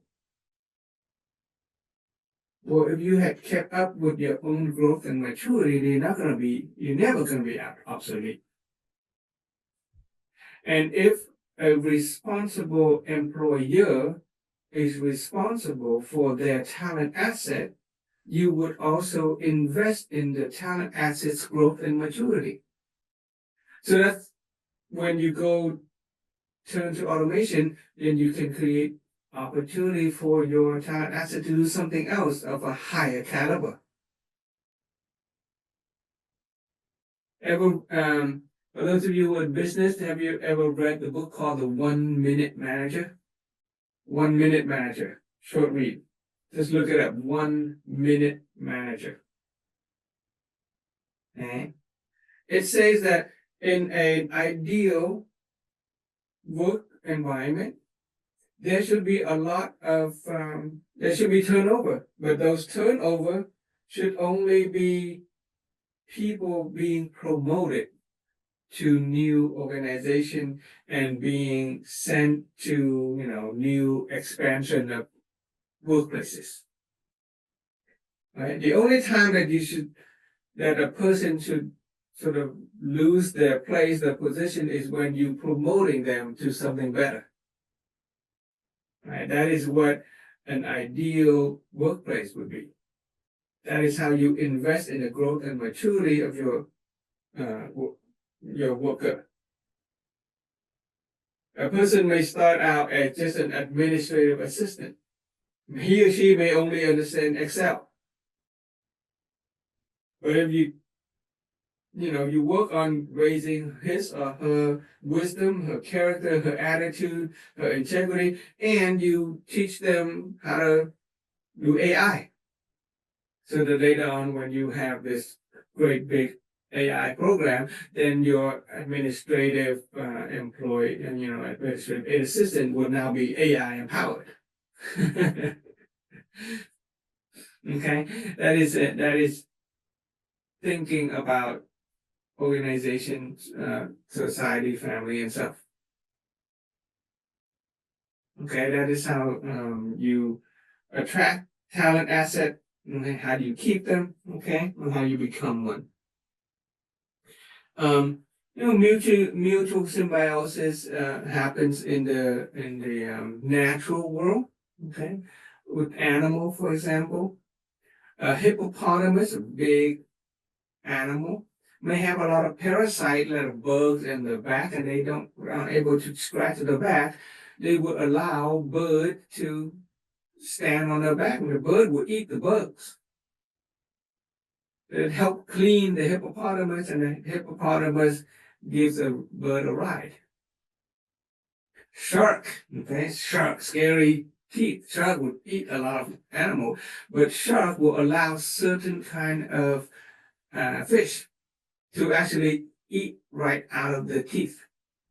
Those fish would actually eat the parasite out of the teeth of the shark to keep the shark's teeth clean, and they know it. The shark won't swallow those fishes. They'll eat the other kind of fish, but they'll let the cleaning fish do the job.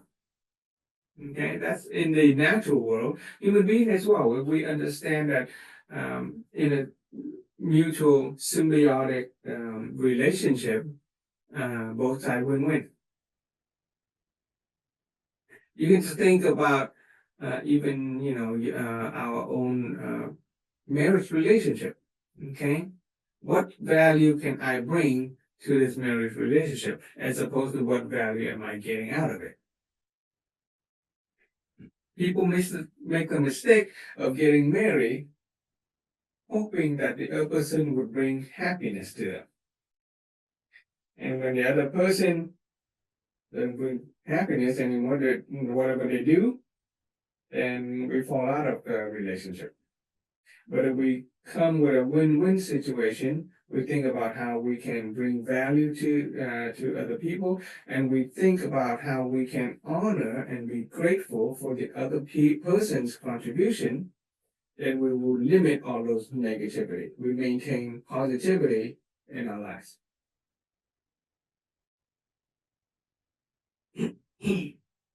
Okay. What's mutual symbiosis? If you're anybody interested in etymology, it means biosis, means life. There's a word life in it. Okay. Sim means together. Okay, living together. Mutual meaning living together. Okay. Yeah. Let's see. So when we take up responsibility and shoulder some burden, we recognize how important we are as much as the people we work for. Okay, that is becoming a talent asset. When we enter into a business relationship, we want other people to recognize us as a talent asset. When we go to work, we want our employer to recognize us as a talent asset. An asset is our ability to grow the organization. Being a talent asset, once again, does not necessarily mean you have to be a talented person.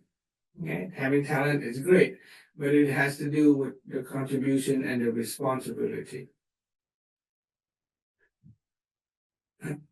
And earlier I mentioned the word transaction versus relational. So this is an awareness that it's a good idea to write down. Okay, so there is the idea of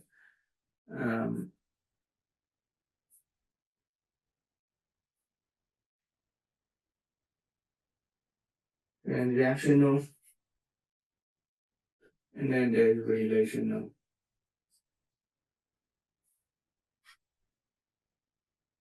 Okay, transactional is sort of net zero. I give value, I receive value, and the sum is zero. Okay, nothing grows out of it. Relational is net positive. So if you want to be a talent asset, just because the job description says that we should perform XYZ, we should perform XYZ plus ABC. Give more than what is asked of us if you want to be considered a talent asset. Okay? Because if you just give exactly what you were paid to do, then that's net zero. Nothing grows out of that relationship. But if we want to be a talent asset, the people see us as a talent asset, they want to keep us, right? Then we have to contribute more than what is given to us as compensation.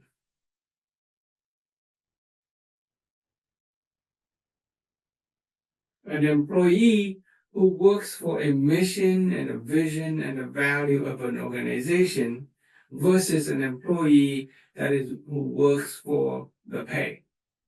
There's a difference between the two. A person who works for pay is nothing but a resource. Okay? If you just come in and all you care to do is work as much as you're paid to do, then you're nothing but human resource. But if you go into a work environment and we work and we, give more, then people are gonna see us as an asset. Okay? And so there's an important inner awareness that we need to develop. And one that it says that with this one. Maturity only comes with responsibilities and value creation. Okay. Basically, responsibility gives maturity, value creation gives growth. Okay. We can also, I guess you can write that one too. Okay. So, responsibilities, the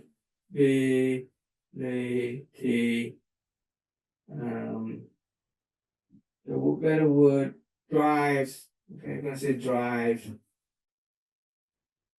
maturity. Okay, whereas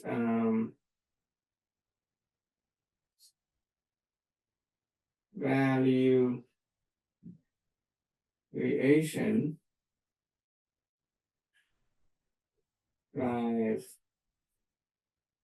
growth.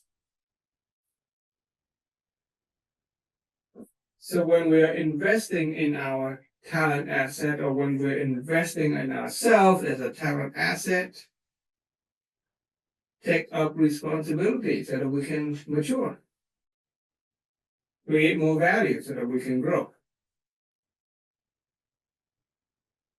If we're in a work environment and we're asked to do XYZ, and then we're asked to do ABC, don't start resenting and blame, oh, too much work.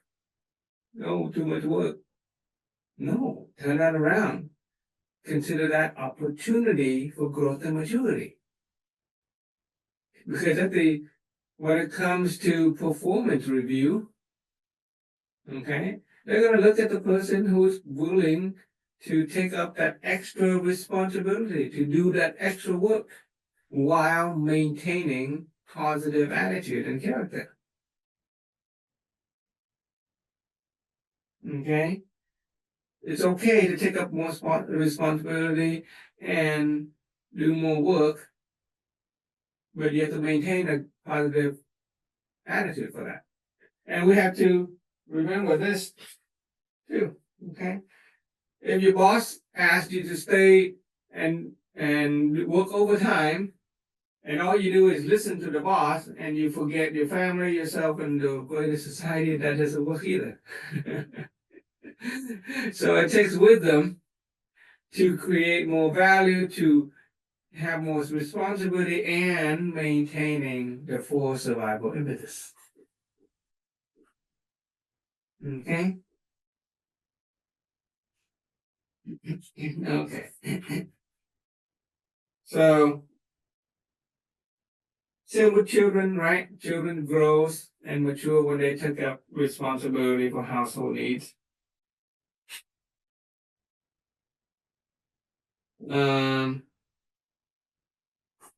the value that we create for others is a reflection of the value of our own being. Okay, that's an important statement.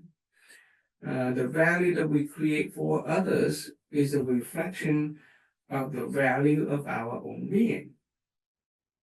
Thus, more value create, more value we become, more valuable we become, and more maturity. Okay. And what do we need to cultivate the most? Attitude and integrity. Okay, I just write that attitude. Attitude, we already covered the three attitudes. Okay, just to simplify things: serenity, magnanimity, honoring gratitude. We can we can be grateful for the people who offered to hire us. We can be grateful to be part of the family. We can be grateful to have the opportunity to contribute value and share the burden of family responsibility or work responsibility. To maintain attitude, okay, to maintain a great attitude, and I would like to write the quality that defines integrity.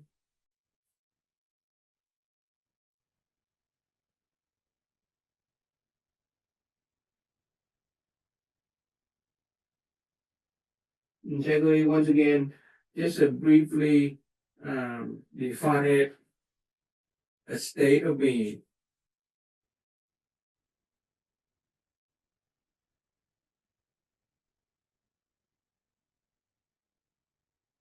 State of being whole, perfect,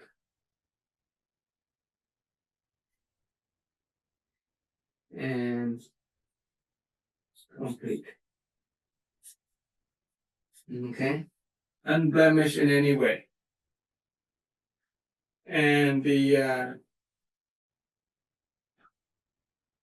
qualities or the virtue that make up a person of integrity is as follows. So your humanity, which basically loving kindness, and that's your humanity. Our propriety,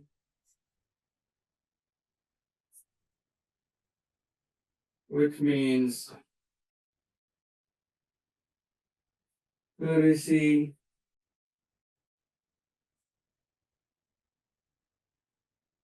respect, ritual.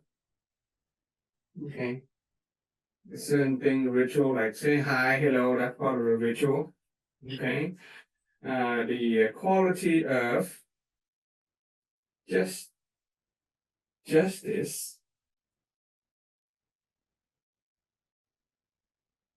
fairness, basically justice, fairness.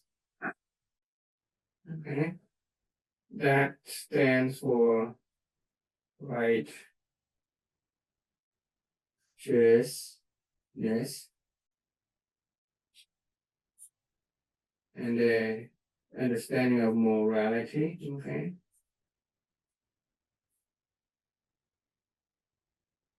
I'm gonna say ethic while we're at it. Ethic. Okay, ethic. And then there is the quality of wisdom. Okay. Okay, we already talked about wisdom. But to develop wisdom, what you need to do is listen well. Okay, listening well will develop wisdom. Okay, there is the quality of trustworthiness. Okay, it means keeping word. Okay, and punctuality. Same thing, but we like to emphasize it. If you're gonna say you'll be there at that time, you're gonna be there at that time. Keeping your word with respect to time. So these are the 5 qualities or 5 virtues that make up a person of integrity. Okay, those of you who are studying the Vietnamese, material, the word integrity does not translate to the word phẩm chất. Okay, the word phẩm chất just means quality or virtue. I'm adding the word integrity in there because that is an important placeholder. It is an important word that in the American culture, especially the business world, we have to have the word integrity. It's a state of being whole, perfect, and complete. And these 5 virtue or qualities is all we need. Every other thing sort of comes out of this. These are the 5 core foundational virtue. Everything else can be a combination of humanity, propriety, justice, wisdom, and trustworthiness. From these, you can develop other qualities. Okay? Yeah, to be a talent asset. Express yourself as a person of integrity. To retain talent asset. Express yourself as a people of integrity. Okay, because nobody's gonna want to work for an environment that doesn't have loving kindness. Nobody's gonna want to work for an environment that is not respectful, that's not courteous. There's no ritual. And nobody's gonna want to work for an environment that has no righteousness, no morality, or an ethic. Nobody's gonna want to work for a boss that does not listen or keep their word, and vice versa. Nobody's gonna want to hire a talent asset that don't have humanity, propriety, justice, wisdom, and trustworthiness. Get it? So maturity, this is, we're getting more and more advanced in terms of, our outward expression of our inner being. First half of the sharing in the series focus more on our inner self, right? Our awareness, our internal perception. And when, as a human being, we develop an appropriate level of awareness and perception about ourselves, we can start to understand and recognize other people, and then we will start to manifest ourselves outwardly as people of integrity. Okay. And I think I'll stop there. Okay.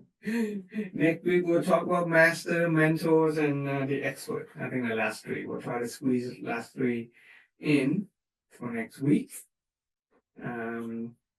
Would anybody care to, ask any question or share any of your impressions, any lesson, question, or realization.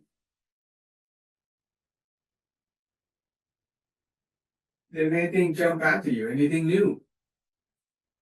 Anything new to you and Hogan?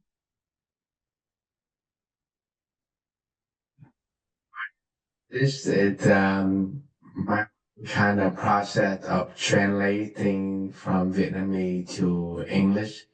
So in the process of translating, I think I take like couple more class of yours and then Okay. I get throughly. I recommend you not try to translate. I recommend you just, because you already speak English naturally. You have enough English. So instead of translating, I do the work of translating, unless you plan to do what I do, unless you plan to be a mentor and teach back to other people, don't bother translating. Just learn the English. Yes. Right. You can learn the Vietnamese when you're in the Vietnamese environment. Just learn the English in the English environment. That'll help with the learning. And then, later on when you kind of get it, then you can go back and work on the translation. It'll be faster if you just skip the translation, just learn English, because you already speak English very well already. So first I just learn it and like try to just understand it. Okay. And then understand the way that I understand. Yeah. And then later, then go exactly with the word. Okay. Yeah. Okay. Yeah.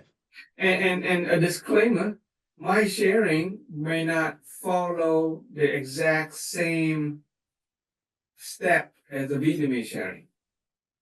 Right? For example, when I use the word integrity and I define it as a state of being whole, perfect, and complete, this is not in the Vietnamese sharing. Okay, so if you watch the Vietnamese sharing and you're looking for what's the word for integrity, it's not. It's a different word. So you have to be, yeah. Actually, the way of you sharing is really easy to understand. Yeah, it's because I Yes. took into Yes. into consideration the social context. The American Western context. Yes. So that's part of the teaching on coordination and walkthrough. I think I think it's maybe it has to do with the circle of knowledge, where it's trying to speak to people from their circle of knowledge as opposed to from what I know. I try to speak from what I think that you know. I ask you to share so I know where you're coming from. I know there are people who are who were born or at least operate in the Western world, the United States. So I try to speak the language of the Western world, the United States, Canada included. Okay. um, and there's a lot of when it comes to the spirituality stuff, I talk a lot about it from the Christianity perspective as well, whereas the initial Vietnamese sharing it heavily in the Zen Buddhism. Okay, so yeah, that's part of if you study the mentor course, you will have the ability to share it with other people the way I do now. But other than that, any other, any Ron or Andre or Jenny, Yes. anything you want to say about today's topic?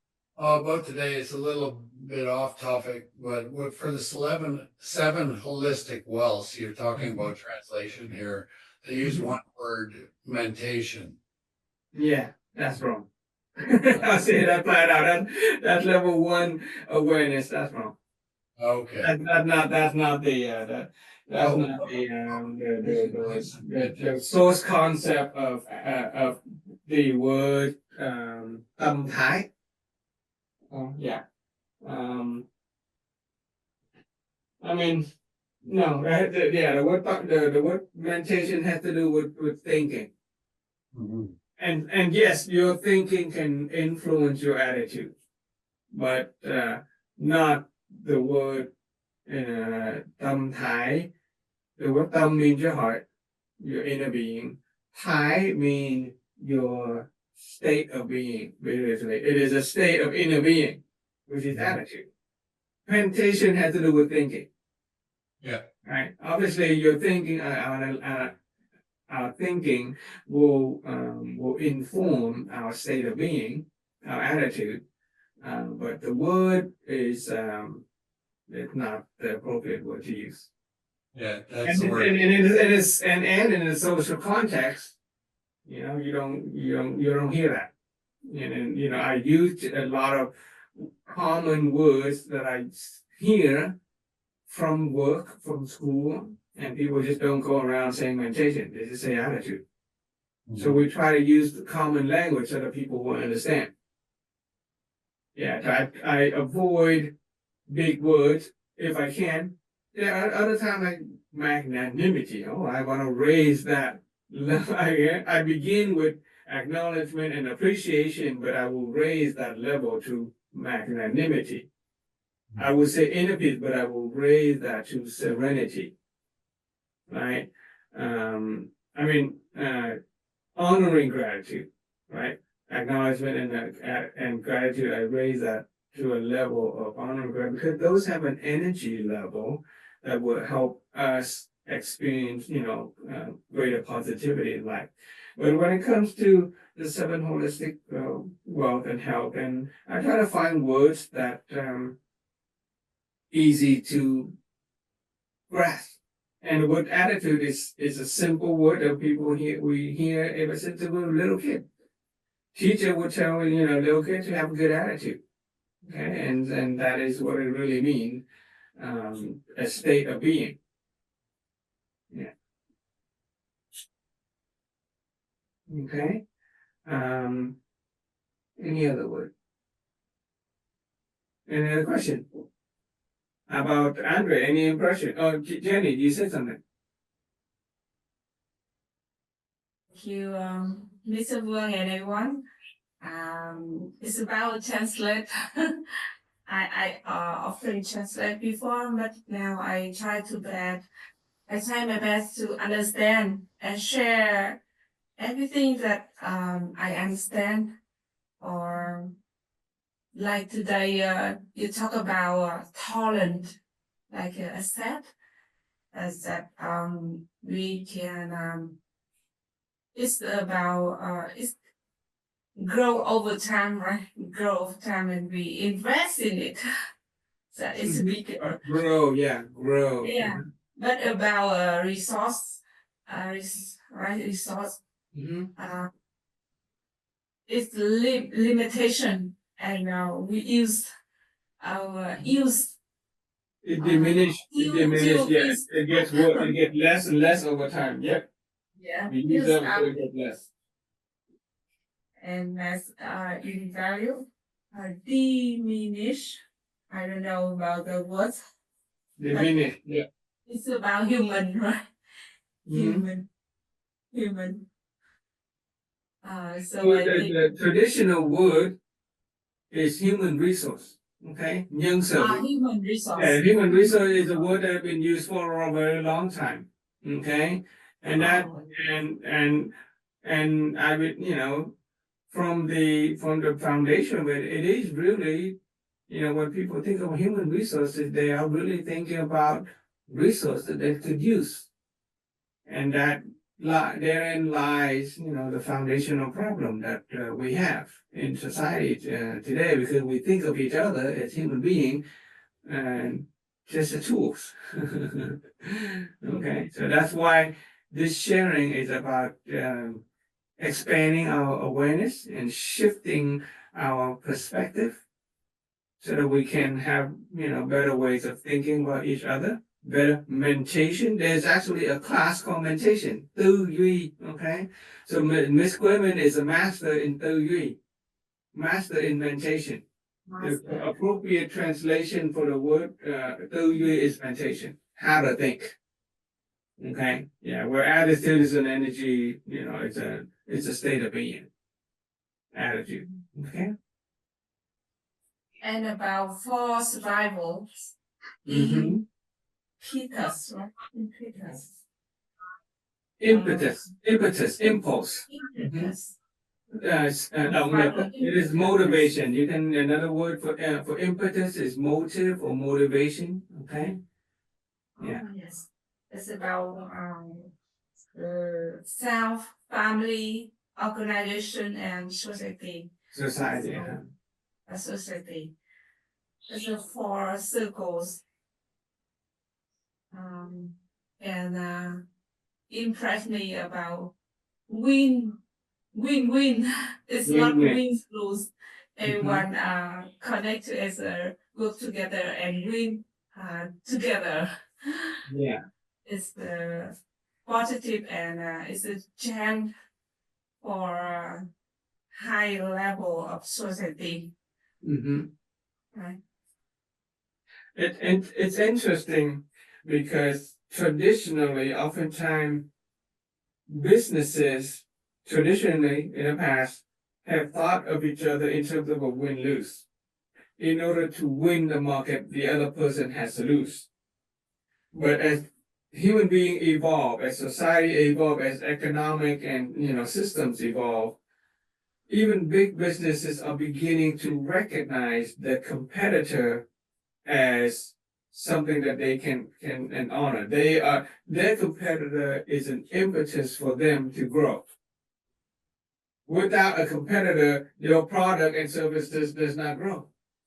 And if you don't have any competitor, over time you get complacent and your product and services would actually diminish in value. So a lot of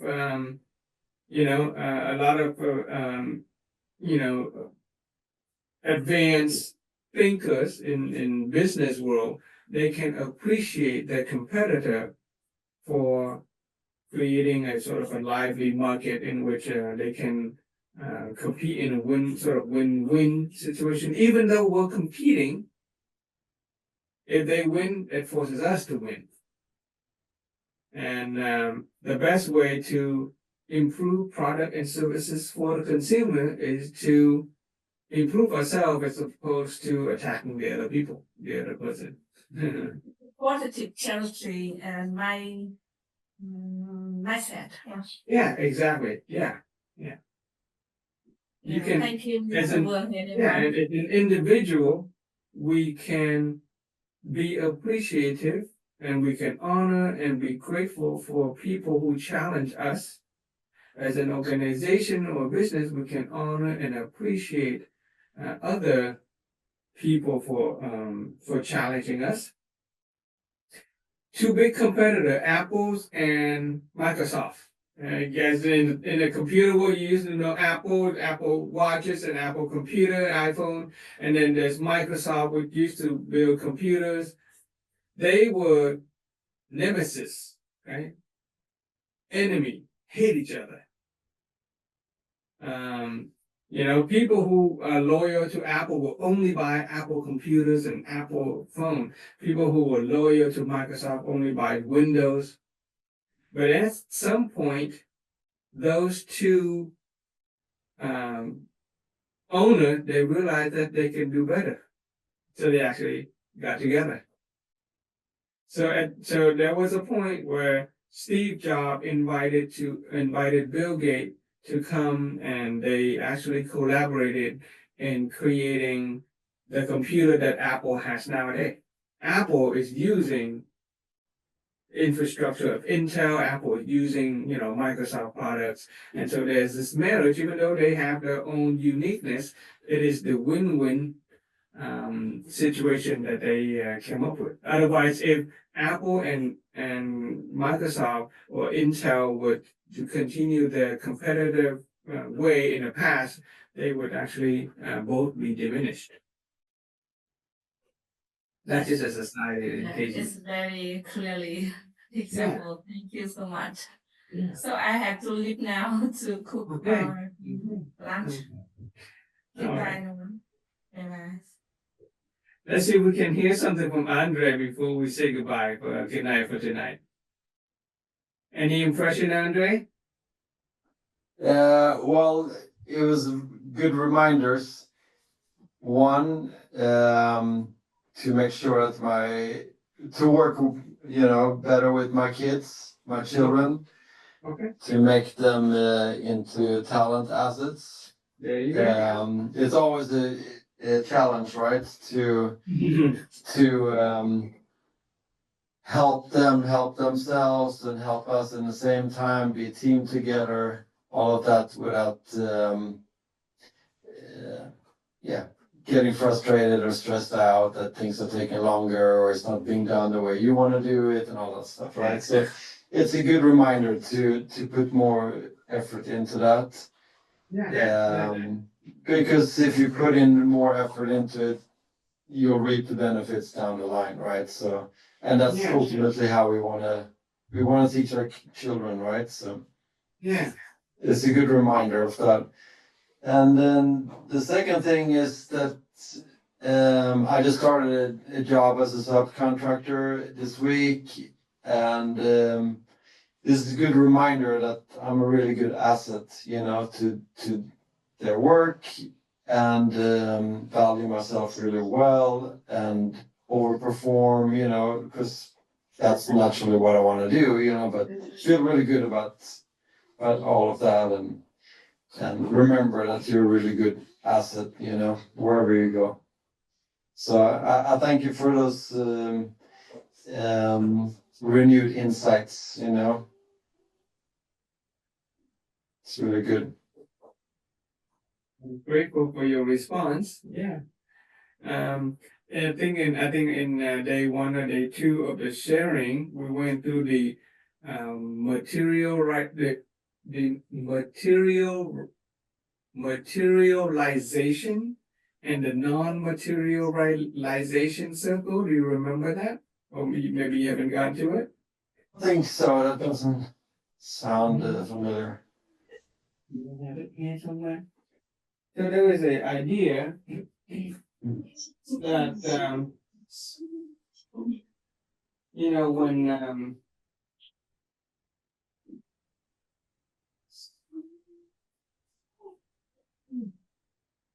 remember the House of Holistic Health?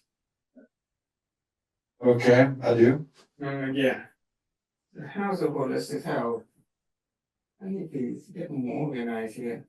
Okay. But from the bottom up, the wisdom, okay. The wisdom, the attitude, the character, and the integrity, more intangible. Okay, more intangible. Whereas physique is our physical health. Our capability, and you can see our skill, the material is obviously that is material. But if we can learn to, how do you say, immaterialize ourselves by expressing these qualities, this wisdom, this attitude, this character, and the integrity, then we can raise our value as a person.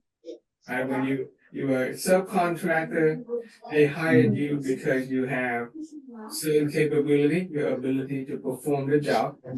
Right? Maybe you have the physical health, or maybe you have the material necessarily to perform the job well.